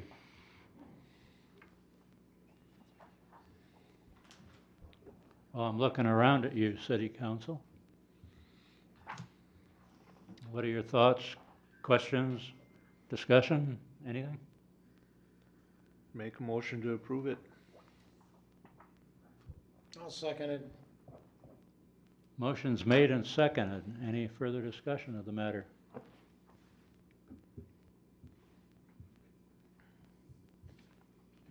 Nope.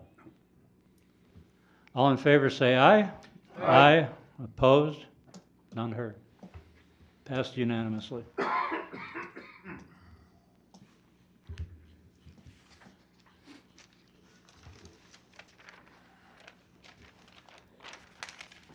Next thing on the agenda is new business.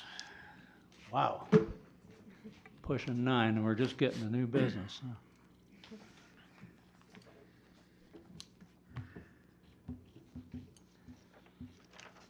So I imagine it's time for Mr. Berg. Thank you, guys. Thank you for all you do. Thank you, guys. Thanks for showing up.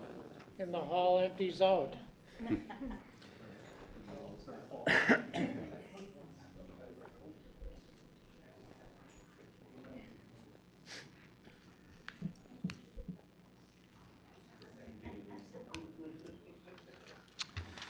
Okay, so Mr. Aaron Berg, our Community Development Director, is going to introduce the topic of a setback variance. Thank you, Mr. Mayor, members of the council. I can, in the essence of time here, I can skip dazzling you and amazing you with facts, statistics, and statutes and give you the quick and even quicker rundown. Okay. The city's received an application for a new single-family home at the new address of 3564 Edmar Lane Northeast. This is just over a half-acre lot. It's located in the Coon Lake district, as well as covered by a shoreland overlay. It does have shorelands and wetland. On the lake side, it has a wetland drainage ditch to its immediate right, which creates a significant set of setback requirements in order to make this lot buildable. This lot has been bypassed many times because of the number of setbacks that would need to be considered. Sharper Homes and I worked together to come up with a proposal that could potentially work. However, they're going to need a reduction in the front yard setback from 10 feet to 8 feet in order to install a drain field on the property in order to make this a habitable home. I'm not going to give you all this statute stuff regarding why a variance is needed. I think we've discussed those in the past. Yep. In addition, they are interested in attaching a cement slab to the rear of the home However, the back wall of the home will be built right at the 75-foot ordinary high water level setback required by city ordinance. They are requesting a variance to reduce the 75-foot setback to a 61.5-foot setback to just place a cement patio slab out the back door of the home.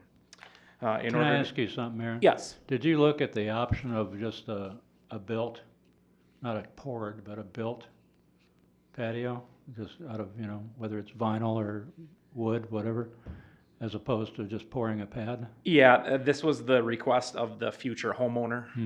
We had a number of conversations, and the builder wanted to put it in the variance request to see if it could be approved. Okay.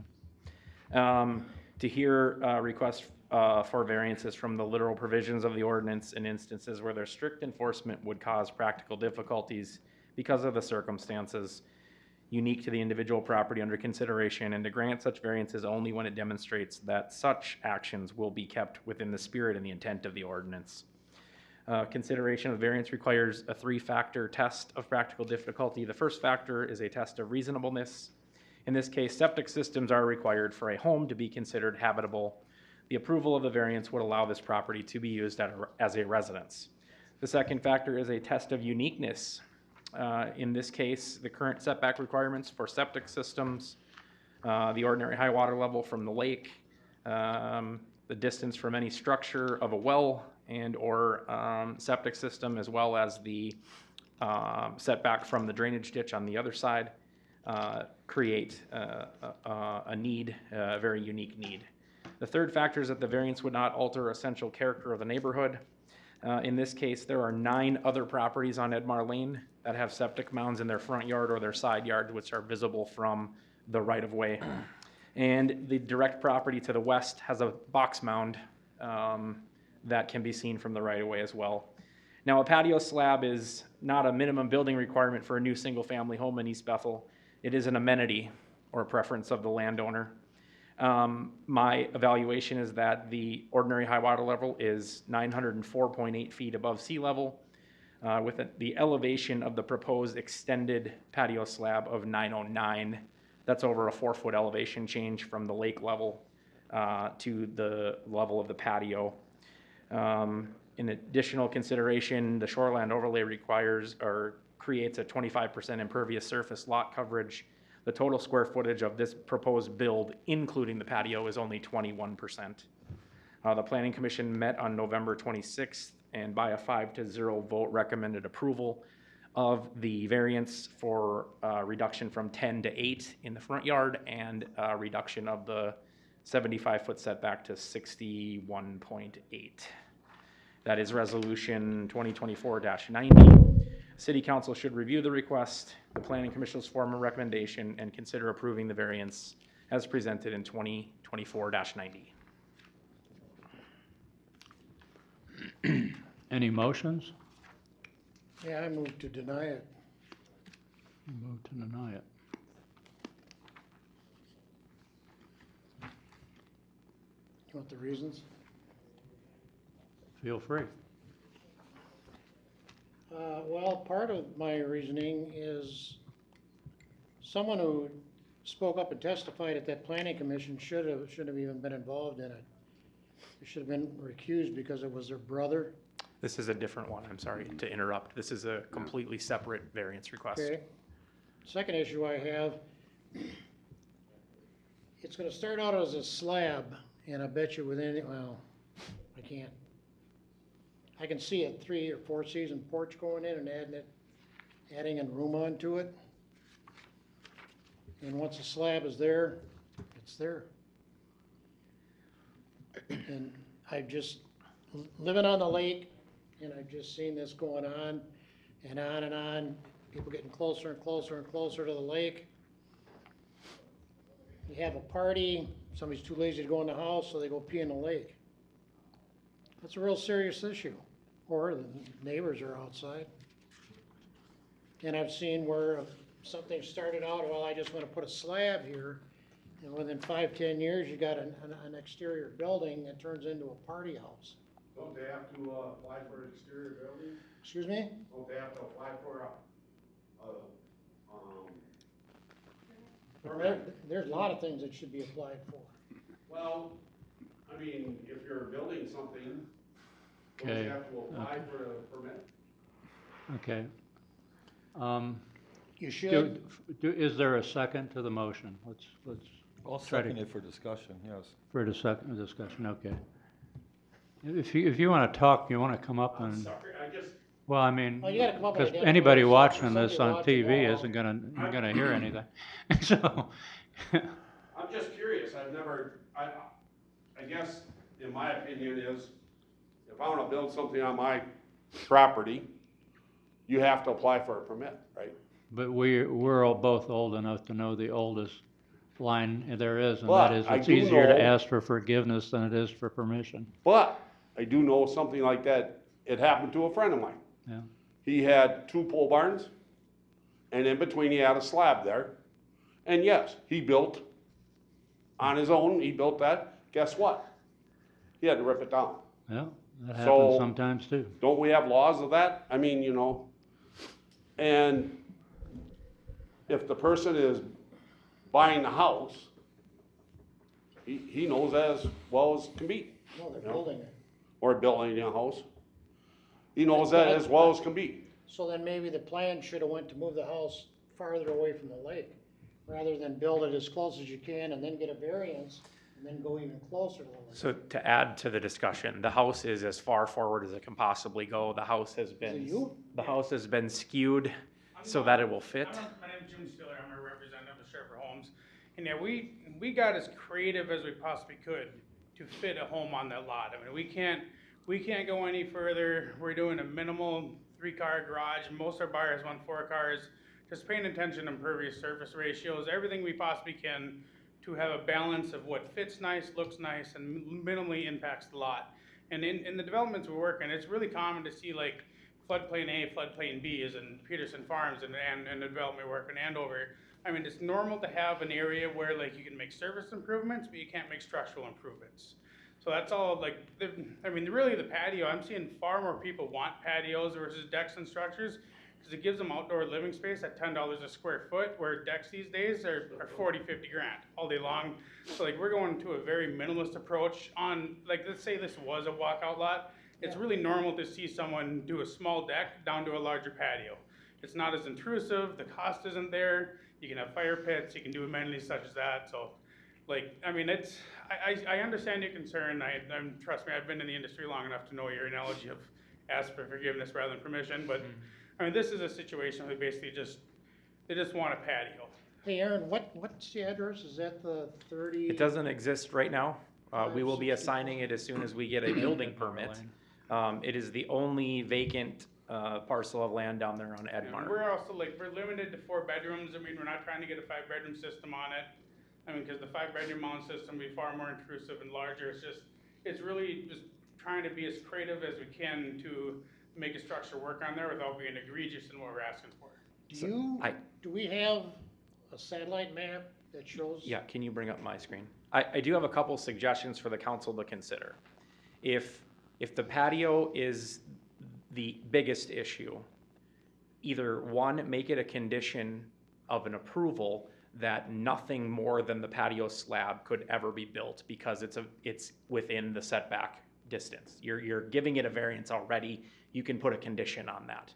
Number 2, allow a septic system in the front yard with a 2-foot reduction, just like 9 other neighbors have in that neighborhood, and deny the patio slab.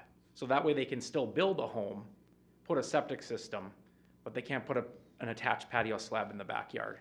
Maybe that would help them put it in the. Putting an amendment. Maybe that would help them put it on the market and be taxable at this point.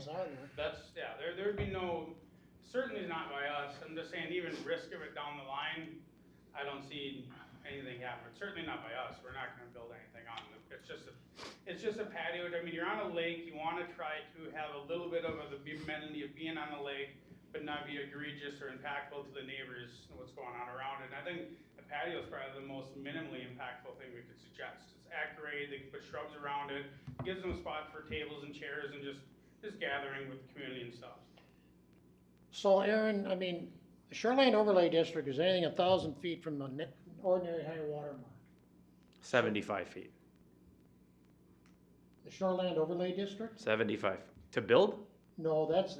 Oh, yeah, that's- yeah, sorry. Yes, the shoreline Shoreline overlay overlay extends district beyond this is- property, correct. So I if got you a take a look at the map up here, the original proposal had this house square with the front lot line. They couldn't meet the side yard setback here. They couldn't meet the setback on the 75-foot mark, which you see right back here. After some conversations and consultation with the septic designer, and I will take some ownership of this, suggested that we rotate this house in order to meet the 25-foot setback here, the 7-foot there. It can be right on the line here, but that's gonna require a 2-foot reduction in the 10-foot setback here, still giving them the same proposed structure that they had proposed that wasn't gonna work. You would have seen a much different variance today than you are right now if we didn't come up with this concept. That lot might not have been buildable. What do you guys, give me some input here. I don't have a problem with you. I was out there today and I seen where all the stakes you have, I take it where the house is gonna go, about the middle. Yep. That lot looks like there's a lot of low, is there swamp big time there? Yeah, the current elevations versus the elevations of building pad, I'm not overly familiar with, Okay, but I do know it's gotta come up. I mean, in an uneducated term. that's what I was thinking, cause it's like, It's coming up in elevation. I mean, I think the footings, the frost footings won't be a whole much lower than existing grade, honestly. yeah, cause I mean, in the neighborhood, if you take a look at everything that's there, this is a lot lower Yeah. than the other. There's a reason this is last lot in the street. Right, without doubt. oh, right, that's what I'm You guys saying. got the grading all figured out, so you're not gonna run off into the neighbors? Yeah, that's all, I mean, that's real common practice for us. The city controls all that. You can see water management plan, grading plans. I mean, on our as-built, we gotta hit all those marks and have all that checked out in order to even be able to sell the home and be compensated for the work we put into it. Because you can't sell Right. without a certificate of I'm occupancy. just asking because I know things that have happened. Oh, yeah, no, that's a fair question. Cause it's gonna be a slab on grade home, right? It's gotta be a slab on Right. grade home. There's nothing else that Yeah, can work on the lot. At this point, have you did a perk test on the land at all, or no? The owner of the company who met with Tradewell for the septic design might have a little bit more insight into that, but I'm not privy to that, Okay. honestly. I'm not saying it hasn't been done, I just Yeah, don't know and not don't sure. wanna say yes, don't wanna say no. I would Okay. lean towards there's some sort of perk testing done in there, cause they want to quantify those supportive septic systems. Oh, right, definitely, that's what I mean, cause it looks like a lot of swamp, I don't know. Yeah, I so still think perk- there has to be, what, three foot separation? Yeah, and it looks like here, this, right here, 48, that's a 4-foot mark right there. So it looks like they've found 4 feet of dry ground there in this target, which is where they're targeting the septic system. This one, if this one's 48 feet, that's 907. This one's a foot higher, so I'm assuming that that's even 48, Yeah, like you 49 say, inches. when I was there, Yeah, where it- it's oh, it staked d- for the house, it's a lot higher, yep. but it's still low, all of it. Yeah, the developer knows that they're gonna have to bring in about 2 feet of fill to make this thing work. As we've alluded to, there's a reason this is the last lot on that street, because That's what it's I not gonna be cheap. Oh, here it is. Yeah, there's significantly more site expenses in this than on a normal improved lot, but, I mean, it'll be a nice lot when it, I mean, we pride ourselves in making a nice looking product. We don't want a house that looks on a pimple. I mean, we partner with, Classic Construction. I mean, you guys are familiar with them. They do all the grading and excavating. Strandon's do great work for us. And we could probably find it cheaper. I'm not gonna say we're gonna find it better, but, I mean, that last 5% of what you invest in these homes really honestly make them look and fit on the lot much better than projects we've seen elsewhere. Okay, as to the motion that's in front of us right now, are there any more further discussion of that? Well, I was more opt with agreeing with Bob. Thank you, by the way. With Bob on this one, based on what are they gonna build on it later? Mhm. I feel more comfortable having explained what you're doing Right. and putting some condition on that slab to prevent Okay. that. So do you want to vote on your motion? You want to withdraw the denial motion and go with an approval motion? I'll withdraw and make a new motion. Huh? I will withdraw it. Okay, the motion's withdrawn. Second. So, you got a Second. second? And it's seconded, okay. Do we need a vote? Or is that sufficient? No, then you'll need a Okay. motion to approve and No, then. I make a motion to approve. Okay, And now then if we're you gonna wanna make put a a motion. condition Now, on the Mr. patio. DeRoche makes a motion to approve, Yeah, patio. and we'll say Mr. Miller makes a second. As long as there's that condition. What With- kind of condition would you like? No patio, no Well, attached he can have patio, patio, or but there patio can't be without anything- a future build? Without a future build. Okay.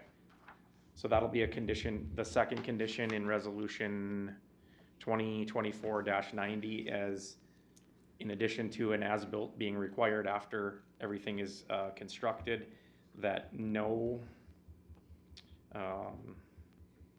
Prohibiting a structure. No future structures. on the slab. Okay. Everybody on board with that? Everybody understand? Yep. Any further discussion on it? Hearing none. No, I'm good. All in favor of approving Resolution 2024-90 as specified, say aye. Aye. Aye. Opposed? None heard, and it was unanimous. Very well. The next item under new business is second driveway variance, and this is what you were thinking of before, Oh, on Front Boulevard, which is see, actually, I had a couple problems with that in the one. neighborhood, huh? This one, due to the complexity, I intend on reading the whole thing, so bear with me.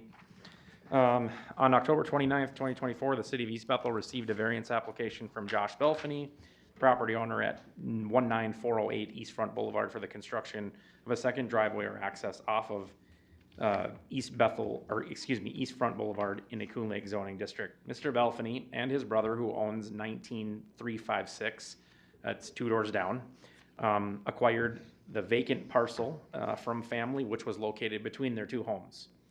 In a private land transaction, they divided the lot and adjoined their respective portions to their respective lots.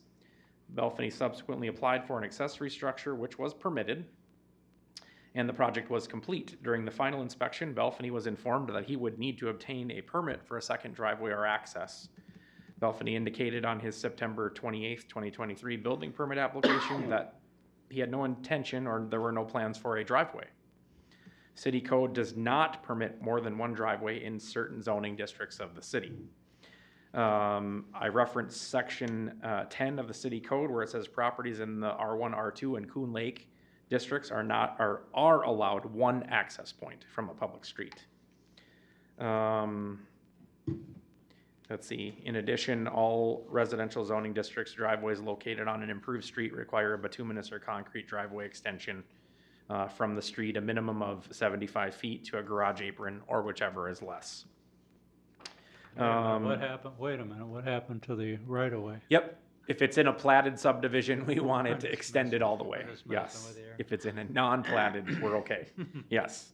In all residential districts, driveways created on an improved street after the adoption of that ordinance in 2010 are required to meet the paving requirements no later than 1 year after the approval.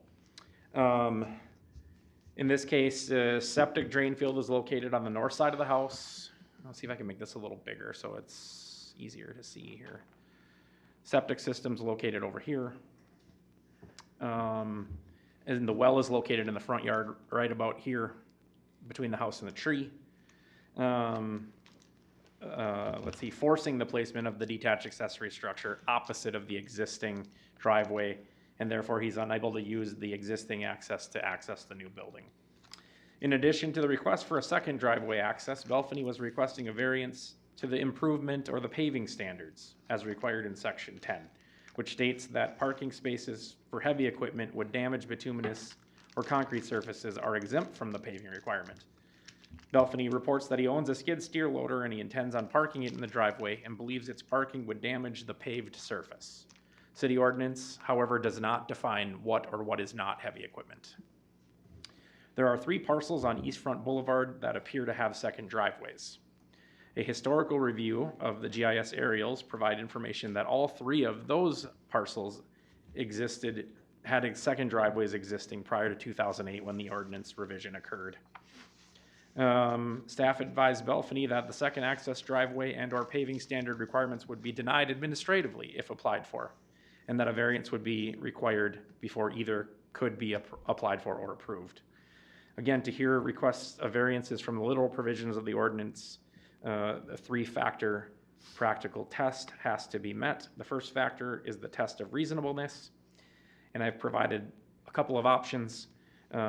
In this case, the property owner is requesting a second driveway access to a detached accessory structure is reasonable, as adequate ingress and egress are necessary for a structure intended to store vehicles and equipment.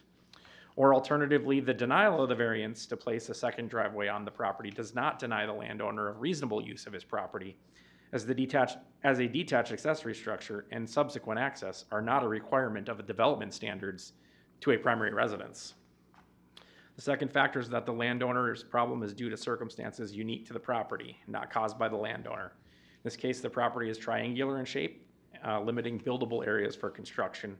The location of the septic drain field on the north side of the lot, as well as the well in the front yard. The layout of the home placed the attached garage and its existing driveway on the north side of the house, away from the newly constructed accessory structure. And the third factor is that the variance would not alter the essential character of the neighborhood. As I stated, there are 3 other parcels with existing non-conforming second driveways on East Front Boulevard, or alternatively, you could find that properties in the R1, R2, and Coon Lake are only allowed one access point from the street. In this case, it is the opinion of city staff that this variance request partially meets the standards under the practical difficulties test. For additional consideration, Belfany's lot is in the Shoreland Overlay District, which has a maximum allowable impervious surface of 25%, as we talked about earlier. Belfany's lot, based on acreage, would cover, I'm not going to give you all of the, dazzle you with all the details. He has what would be left, 1,110 square feet of allowable coverage. Driveways required to meet a minimum of 12 foot wide, but cannot exceed 24 feet wide at the union of the pavement of the right-of-way. Based on minimum paving standards, if he laid in a 12-foot driveway, he would add an additional 650 square feet. He's got 1,110 to work with. Can I ask you a question on Yes. that? Yep. As it's laid out, if we approve the resolution, are we approving a 12-foot wide driveway? You can approve whatever conditions you want. I know, but as it's written right now. No, it is not. It's not specified. No. Take that back. The Planning Commission made a recommendation, very specific, but I don't know if it included the width. I think it included, they approved a second access, and they improved the homeowner to use whatever surface they wanted to cover. And he was interested in using millings, I believe. Correct. It looks like on attachment 4 that they have drawn in driveway 20 by 50. 20 foot width and 50 foot length. 1,000 square feet. He still has 110 to work with if he does 1,000 square feet, if it's paved, and if you consider asphalt millings impervious. That's a whole nother argument. They're not impervious. They're not impervious. Okay. No, I mean, isn't that widely considered it that way? Right. Getting to that point, section 57, the area of a lot above the ordinary hot water level coupled with buildings, including appurtenances, driveways, sidewalks, and similar impervious materials. For the purpose of this section, which talks about shoreland overlay, driveways that have a gravel base shall be considered impervious because of the compaction. On November 26, 2024, the Planning Commission held a public hearing, which there was no public comment. After a review of the material and a discussion and hearing from the applicant, the Planning Commission, by a 3-to-1 vote with one abstaining, recommended approval of the variance for a second driveway access with the surface to be up to the discretion of the owner, as written in Resolution 2024-91. The City Council should review the request, the Planning Commission's formal recommendation, and consider approving the variance request as presented, or approving with an alternative condition, or denying the request. Okay, thanks, Aaron. Well, what do you think, guys? I think he's already using it as a driveway, and he needs to put something on it to enhance the neighborhood from that picture. Yeah, I think this is still in the middle of construction, actually, on the Haven't we overhead. denied people 2 driveways with a lot more property than that? This guy wants 2 on that short little road.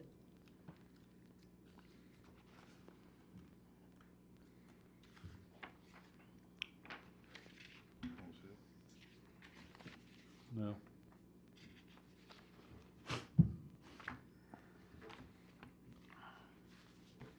Yeah, it's just, I mean, that's the whole point. We have variances because properties tend to be so unique, right? You can't just give blanket rules for everything and, you know. And this is just an odd situation where this property popped up and was split by a couple of brothers and it's on the wrong side of the house. If it were on the other side, it would be a non-issue. Give it to him. So, you know, that's, only question I had was whether there was any restriction on the width of it and whether it matters. You've been out there, Jim, does it matter one way or the other? Well, he can't exceed the impervious surface on his lot, so he's gonna have to be under 20 feet in width. If I did So if my you just math put correctly. down, well, just the question we were talking about, if you put down millings, forget about the gravel underneath, just millings, is it impervious or porous? Depends on which part of Google you believe. Not impervious because it's not packed up. Well, you should be an attorney. We've got a public works director here that might have a little bit more experience with asphalt and millings. He could maybe give an opinion. I am not a asphalt millings expert. You mean we found an area that you're not an expert? Well, if you've got somebody with more knowledge than me, I would take Yeah, that. that's a fact. He's got more than most of us. Well, we could put a condition on it, driveway not to exceed 20-foot width, 50-foot length to meet Wow. road. No matter what material he uses. That way. That's pretty much what they approved at the planning commission. Yeah, that way it doesn't matter if it's considered impervious or not. And again, Driveway getting, can only be 20 by 50. getting to at least the current council's approach of if the local people most affected by the property are ambivalent about it, they don't care, they're not, you know, in opposition or anything, then why should we be opposed to it? Yeah, We don't have to live with it. I just want to point out that the council did make a approval on a variance for a similar situation regarding driveway non-paving. There was a condition put on that one in particular on Durant, that if it's deemed that the material that the driveway is made out of becomes a hazard in the roadway, that the city could obligate them to then pave or put asphalt down. I think we should add that as a I think you should stipulation. consider that because of the location in the bend in the road. Yeah. Somebody might come around that corner or be heading around that corner and end up running through some loose material that, At least although it'll they make the shouldn't property be owner driving that fast. diligent with a broom. Give Yeah. give the city a little bit of leverage to address a problem Yeah. down the That's road good should thinking. it become a problem. No, that's good thinking.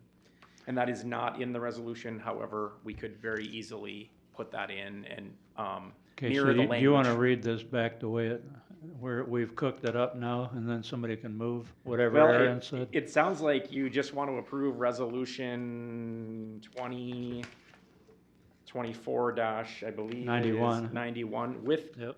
an additional condition that if the material used on the driveway is deemed a road hazard, that the city can enforce the paving standard.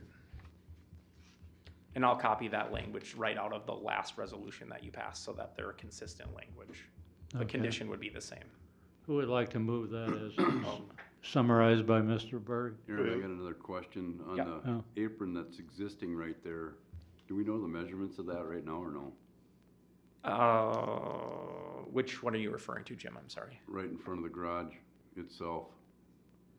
They got like I an don't, apron that goes to the right of the garage if you're staring at it. yeah, also. I don't have an, I know, I was just looking through the paperwork to see if there's any. yeah, measurements on I don't this have permit. anything. I guess what happened was our building inspector went out there to do a final and saw some 2x4s and it looked like the driveway was being framed up. Yeah, you can see And that it in might the have been the picture. apron.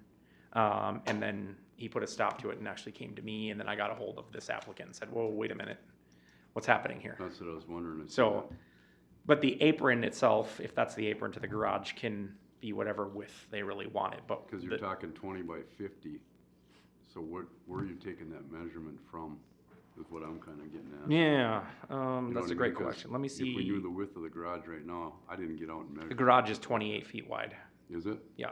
Okay, so it'll be narrower. And the way it's drawn, it looks like it pulls to the north. Of the Edge, existing, yeah. foundation. So it's 28 feet now? The garage wall where the door is 28 feet wide. The door itself or with the both side walls? I'm looking at, do you want Looks to like bring up an my, inside. can you bring up my screen? This is the plan that was submitted, the site plan, which shows a 28 by 34 garage. Okay. So this Okay, is so then the 20, okay, that's what I was getting at, where he's gonna put his new millings area. Right Okay. here, apparently. Okay, thank you. Yep. So what's the driveway, notes the driveway 50 feet long, 20 feet wide? So from the pavement, or from the property line, it looks like here, to one side, because of the angle, it's 50 feet on one side, but it's probably 35 or 32 on the other angle. Because of the angle of it. But for impervious surface calculation, it's easier to do a rectangle than to try and figure out a trapezoid. True. I didn't do well in geometry. That's another thing I didn't. So do we want to set another condition on the size of the driveway? Are these the dimensions that the client This is what submitted? he So just- submitted for a site plan. And Okay. currently, it says like not to exceed, right? Yeah, and he'll have to also apply for he'll have to put in an application for a driveway. And at that point, then we now have control over what can and can't be approved from dimensional standpoints, Right. impervious surface. Nate, Square millings, impervious or not? Technically, they're not considered impervious, but they do seal up and get pretty rock hard after a while. They sure do. So if he stays within his allowable impervious surface and he puts down millings and they compact, he's still within the 25% if he stays at this width. Okay, so where are we at right now? Do we have a motion? Not yet. No. So I can make a motion to approve Resolution. what's the number 91. here? 2024-91, granting the variance with the condition of Road hazard language. road hazard language and the condition of 20 by 50 size. No greater than, yeah. Yeah, no greater. Second. Okay, motion's made and seconded to approve resolution 2024-91 as laid out by Mr. Mundell. Any further discussion? Hearing none, all in favor, say aye. Aye. Aye. Opposed, none heard, it was unanimous. Good. Are you gonna be involved with the property split too? Yes. Well, you're just man of the hour tonight, aren't you? Land use, that's what they all come to me for. Yeah. So the next part of the agenda, 8.0 Department Reports, Item A, Community Development, Item 1, Property Split Consideration, 426 Birch Road Northeast on Coon Lake Beach. Thank you again, Mr. Mayor, members of the council. This one, there's a little history lesson here, but I'll make it as brief as I can. You're considering a formal request from Brandon Hilliard to allow two parcels to be sold independent from a third parcel. The other parcel is 426 Birch Road Northeast, as required by a recorded warranty deed, and there's the deed number. It was included in the packet. On March 3rd, Melbrand LLC purchased 426 Birch Road Northeast, which included 2 additional vacant parcels. Melbrand LLC is in the process of attempting to sell the properties independently, and during title work, this warranty deed from January 15th of '02, recorded on the property states that it is a condition of this conveyance and no covenant that shall run with the land, burdening and benefiting the parties, successors, and assigns that the 2 vacant parcels by property description shall not be conveyed separately from 426 Birch Road Northeast by description without prior consent of the city of East Bethel. That's why it's in front of you. City staff, with the assistance of the Anoka County Assessor's Office staff, have searched city records and county records to determine what caused the restriction to be placed on the land. It is not clear how LaVon Elford acquired those 2 extra parcels of property. However, in her April 2012 will, upon her death, gave, devised, or bequeathed the 3 properties to her successors.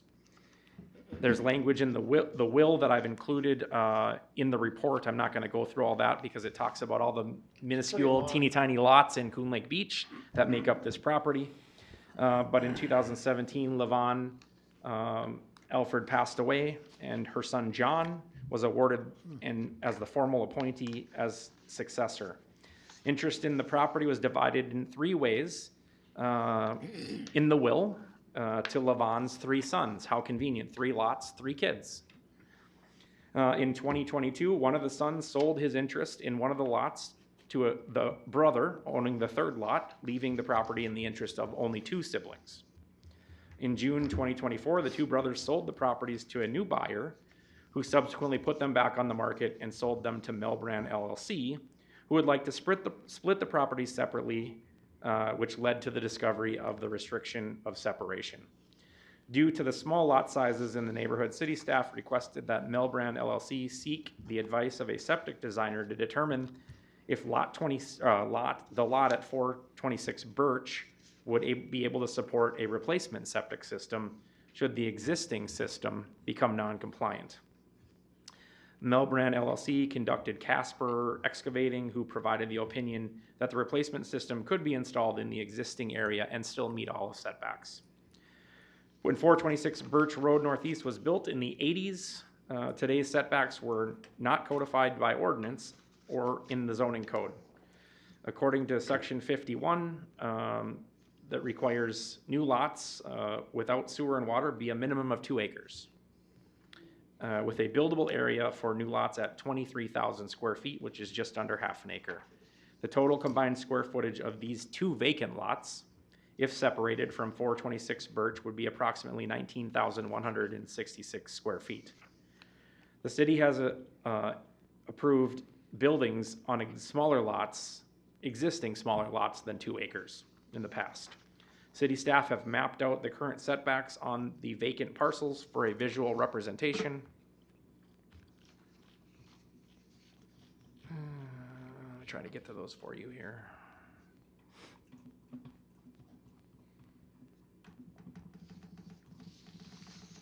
I may have bypassed them already. Here we go. These 2 lots, okay, these, here we go. The city has approved, as I said, buildings on existing lots smaller than 2 acres in the past.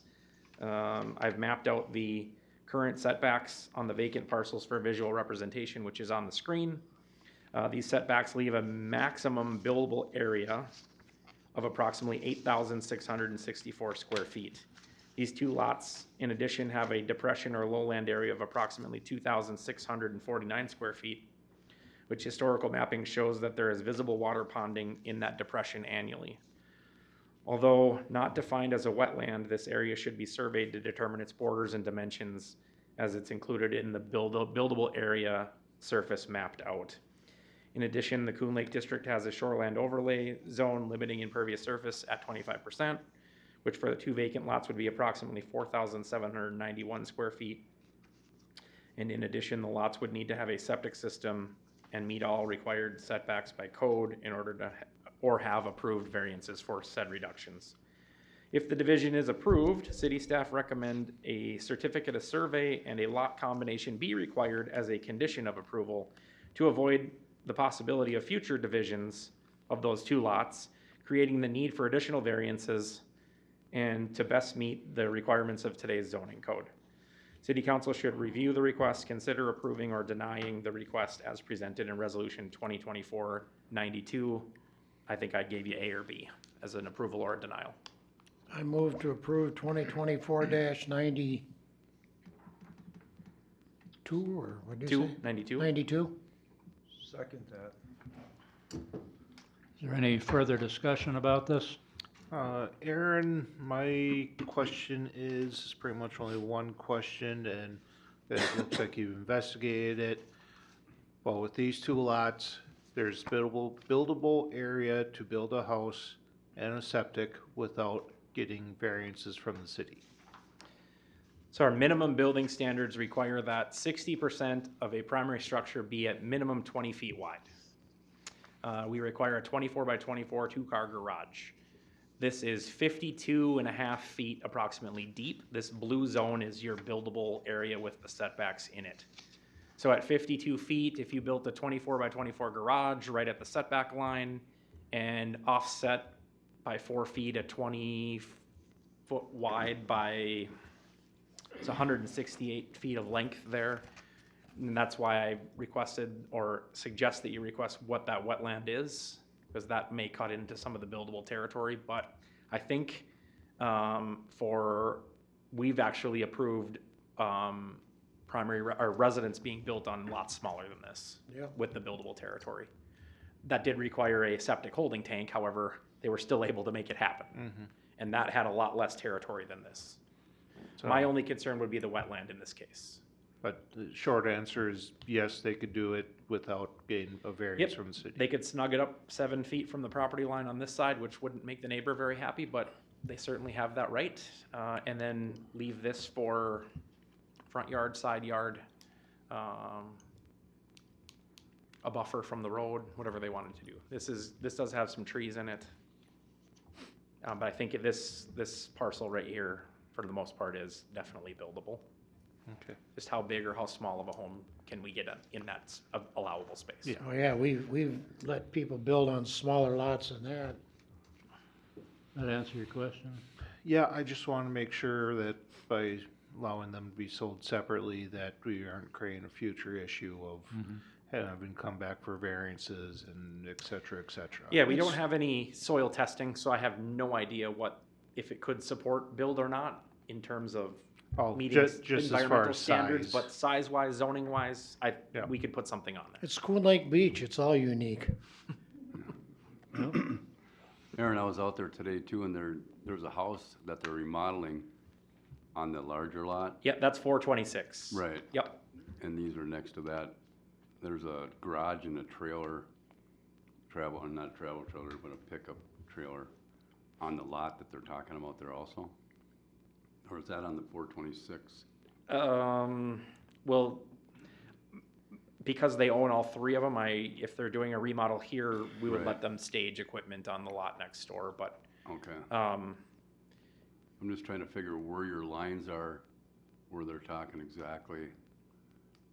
They're splitting it three ways, right? Two ways. Okay. These two lots here I would. They're both almost 2 acres. No, they're quarter of an acre. Okay. 0.22. Coming from Lincoln Road, I guess. Okay. So here, I know where you're talking. I seen that low area there too. Yeah, so there's a lot here that's almost quarter of an acre. There's a lot here that's almost quarter of an acre, and then this is 426, which is also a quarter of an acre with the existing home on it. Okay. So I would recommend that if the split does happen, that these be required to be combined, so we don't deal with variances down the road due to that wetland, lowland there. It actually stretches across the lot here, and you can see it exists over here on this lot as well.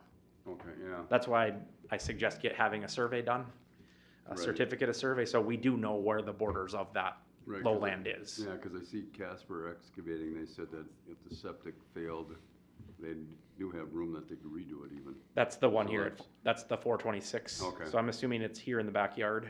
That's what and I'm they can thinking put it too. in an additional spot. Or technology has actually upgraded since then, and they can dig out the existing system and put all the that's what soils this letter in. says, So yeah. that has changed Okay. as well. All right, thank you. That's all I got. Okay, so I have a motion. Are we seconded? Yes. Okay. Any further discussion? Hearing none, all in favor of approving Resolution 2024-92, say aye. Aye. Aye. Opposed? None heard, so that was unanimous. Thank you, guys. Thank you, Aaron. Have a good night's sleep.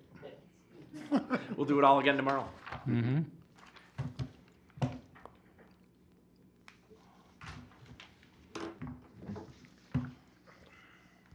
Didn't think ahead. I covered everything with this stuff.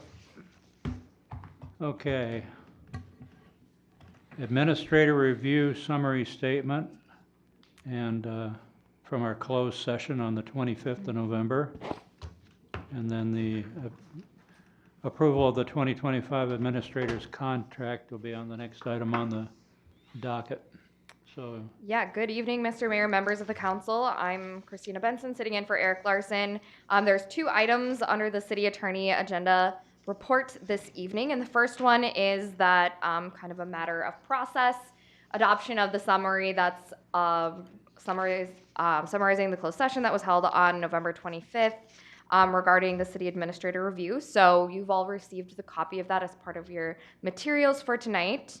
And once you've had a chance to take a look at that, we just need a motion to adopt that summary from the closed session. okay, have you folks already looked it over? Did we get a closed session summary?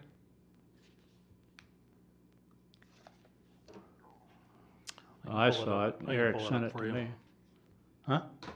I have it pulled up here.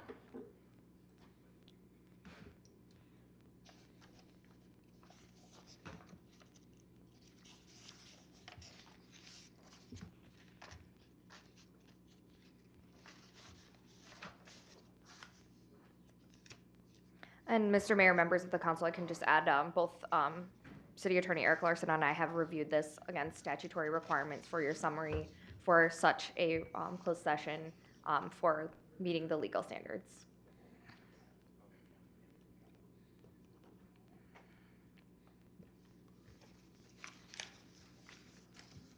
Are you guys reading that now, or do you want to read it, or maybe we should wait until Mr.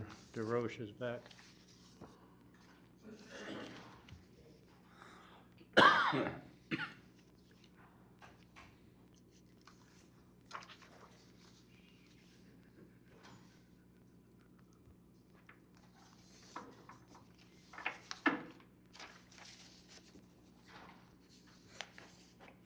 Okay, the first thing we're looking at here, Bob, is a summary of our closed session meeting on the contract. So have you seen this yet? Yep. That summary? Yeah, I read it. Okay. I have too, so are you guys all read up on it? So I see the employment agreement.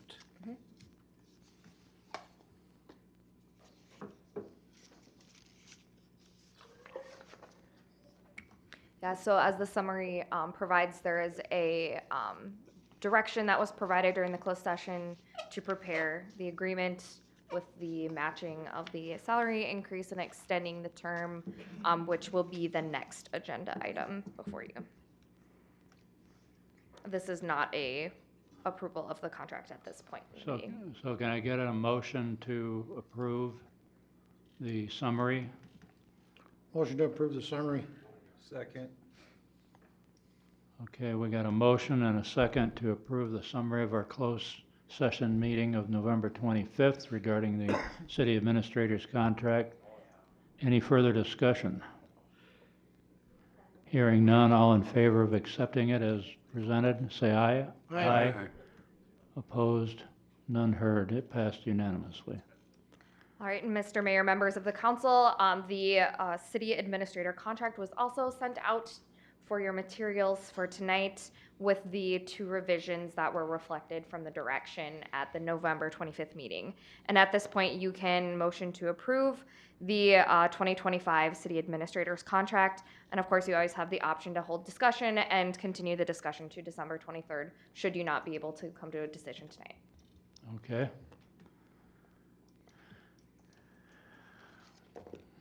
Can we have a motion to approve the contract as presented? So moved. Second. Mr. DeRoche motions and Mr. Miller seconds that we approve the city administrator's contract as presented. Any further discussion? Hearing none, all in favor say aye. Aye. Opposed? None heard. It was unanimous. And that concludes the city attorney report. With that, I stand for any questions that you might have. Hearing none, we thank you for your time. No, thanks for being here in Eric's stead. The next item on the agenda, we go down to under department reports, is Resolution 2024-93. I think it's supposed to be on the agenda. It said 90, but I think it's supposed to be 93, right? 93. That's what I get for printing out the agendas too soon, as soon as I get them. Mr. Mayor, Anoka County Broadband Infrastructure Grant Program.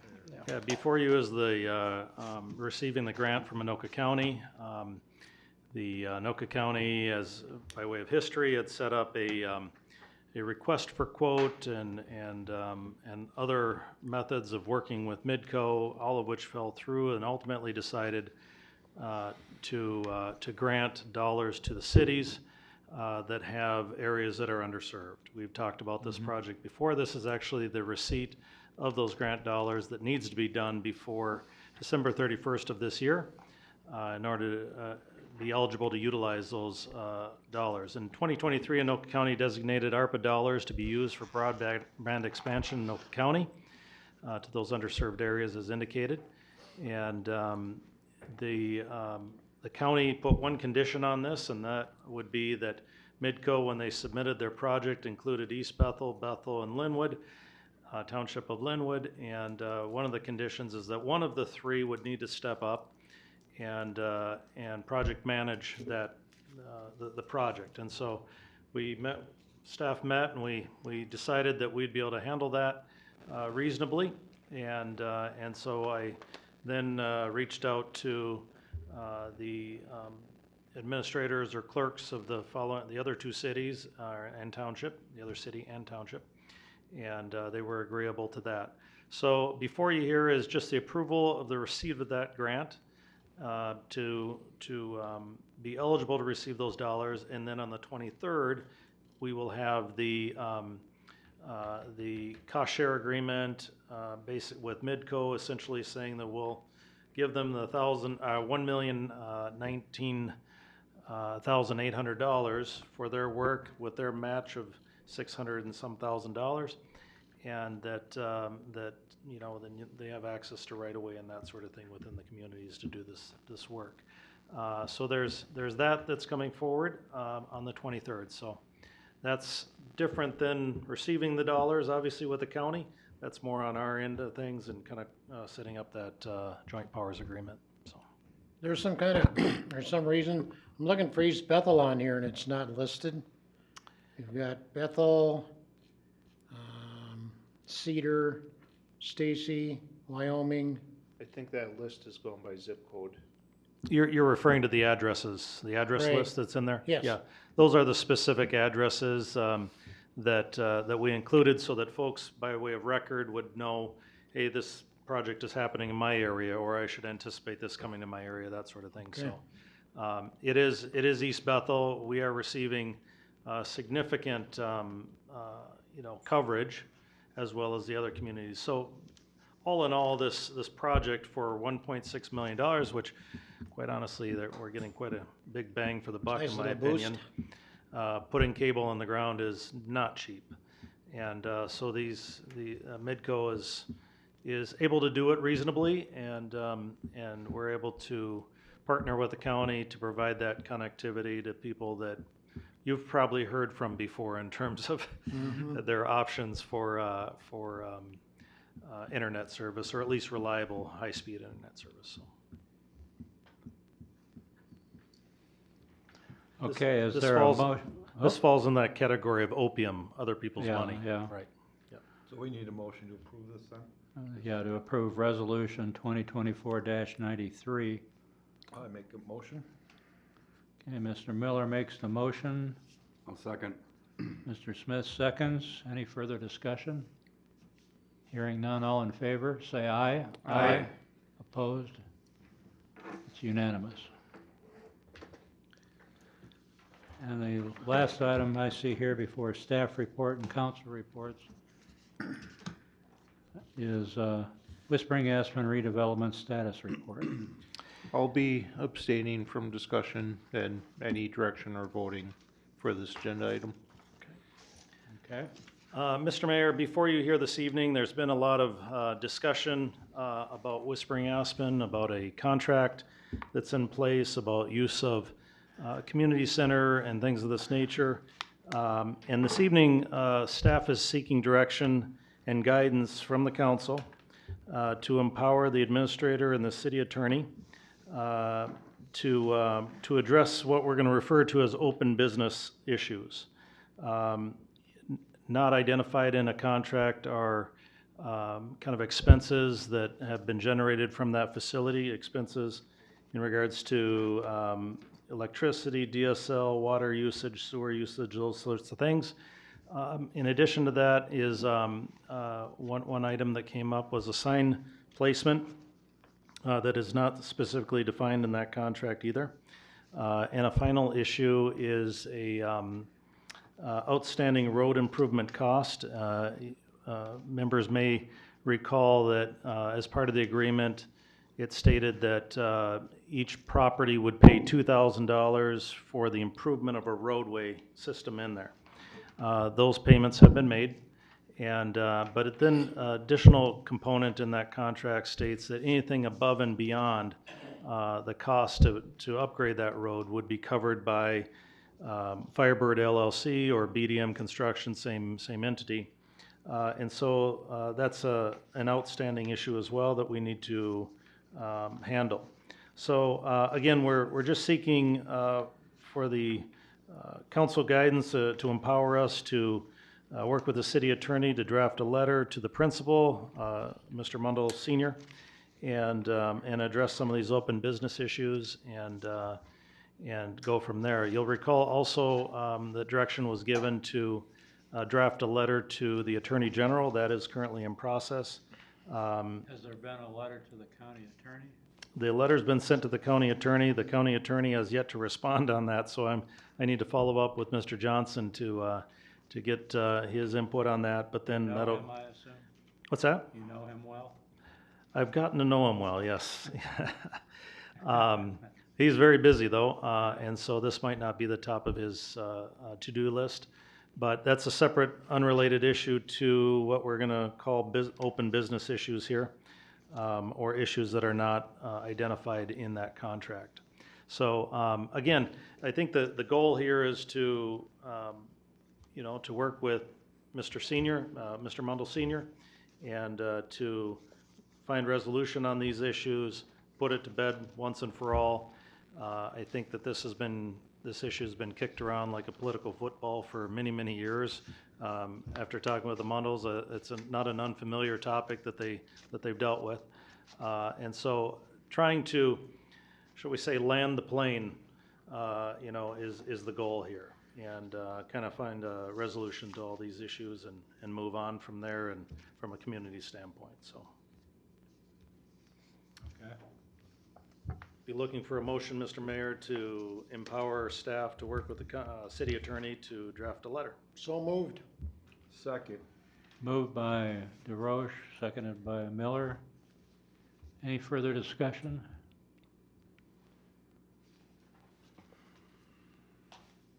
Hearing none, all in favor say aye.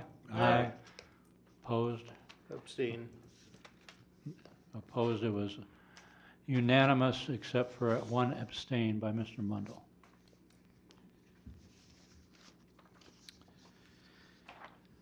Let's see. Brings us to staff report. Yeah, Mr. Mayor, just a couple of quick items to address here. I wanted to get back to this Ken Tolzman a question that was raised on the bills. It says fourth quarter 2025 in there, and it is, it's a fourth quarter 2024 for 2025 assessment. Therein lies the confusion. But anyways, it is part of his contract, the final part of his contract that we're paying out on that. So there was a small little area in there to write a note, and unfortunately it's not large enough to write all of that. So wanted to clarify that. Okay. Wanted to also say that we had a successful first annual tree lighting here at East Bethel, and I want to just really give a shout out to Dallas and the Lions for the work they put together. I think it was very well attended with folks here, and of course there was plenty of cookies and things that probably shouldn't have been consumed, but a lot of people did, and it was a good time, I think, by all. And I think it's their intent to have this every year. And I know there were food items that were brought for the needy as well, so that was a win-win in that area. So want to just report that I thought that was very successful and thank them for their hard work on that. Yeah. Yep. I would second that. Dallas always does a great job with that, Lions. Yep. I also wanted to just mention that we're getting things kind of wrapped up here into the year. That's why some of these council meetings are running long. We'll have another probably lengthy one on the 23rd. So just want to make you aware of that as well. Part of that discussion, and we have Christine with us here this evening, who has been working day and night, I think, on the cannabis ordinances. Mm-hmm. And they should be set for adoption at that point. Basically, there's other communities that have adopted her work that she's worked on, and they feel very comfortable in some of the ordinances that these other communities have adopted. So essentially what that does is it helps define a control mechanism, zoning, where would it be located, how big a sign can it have, how close can it be to schools, how close can it be to daycare facilities, things of that nature. Do I understand correctly that it's basically the state abdicating any responsibility for doing any of this, that it's fallen on us? Is that I think the hope was the state would drop some rules on that and provide some clarity on that. I'm not sure that that's happened. I think that the whole genesis of this conversation was let's do it, and that's about where it ended. Yeah. And so you're, from a public safety standpoint to cities to, everybody's kind of going, what in the world, is going on here? So we need to kind of address the smells and other concerns that might come up with to try and get some control mechanisms around this. There's a requirement per population level that you have to meet. There's all sorts of, you can't deny type of provisions in the law, and so we thankfully have somebody here who's an expert in the matter, or has become an expert, maybe by default. No one else in the office wanted to, I don't know. But anyways, we're very thankful for her work on that. So that should be coming forth on the 23rd as well. I know we've talked about that in the past, but hopefully we can land that plane too. And then the final item I just want to say is we had our engineer was out with the flu, and now we have a fire chief that's out sick, and I just want to encourage people to stay healthy during this Christmas season or whatever. I think family gets together, fly in from out of town, everyone gets sick type of scenario. So please try and stay healthy and do what you can to minimize that. From what I understand, it's not pretty what's going around. So anyways, just want to make people aware of that health initiative, hopefully, to try and stay healthy during this time. But aside from that, I'll stand for questions if there are any. Next thing you know, you're gonna have us doing calisthenics. Like that movie Gung Ho, remember that? Okay. Anything from you, Nate? I've got nothing, no. Okay. Council reports? Yeah, there were some people that had the misfortune of going out on Coon Lake yesterday and falling through. No. I know, it's hard to believe. Standing water on the surface there, 48 degrees. I don't get it. Everybody get out all right? Yeah, Couple kids went through, or a couple people went through, and some other people ran out there to get them off. Couldn't understand how they did it. I mean, no flat bottom duck boat, no ladder, no life jackets on. They just ran out there to save the day. Luckily, there weren't more casualties or any casualties, other than somebody I'm sure got pretty cold. Stay off the ice. Let it freeze. A 4-inch sunfish just isn't worth your life. I mean, I never saw it. I never understood that. But anyway, is there anything else anybody thinks of? Yeah, I moved to adjourn. Second. We got a motion made and seconded to adjourn. All in favor, say aye. Aye. Aye. Opposed? The vote was unanimous. That's a Thank wrap, you all Johnny. for coming.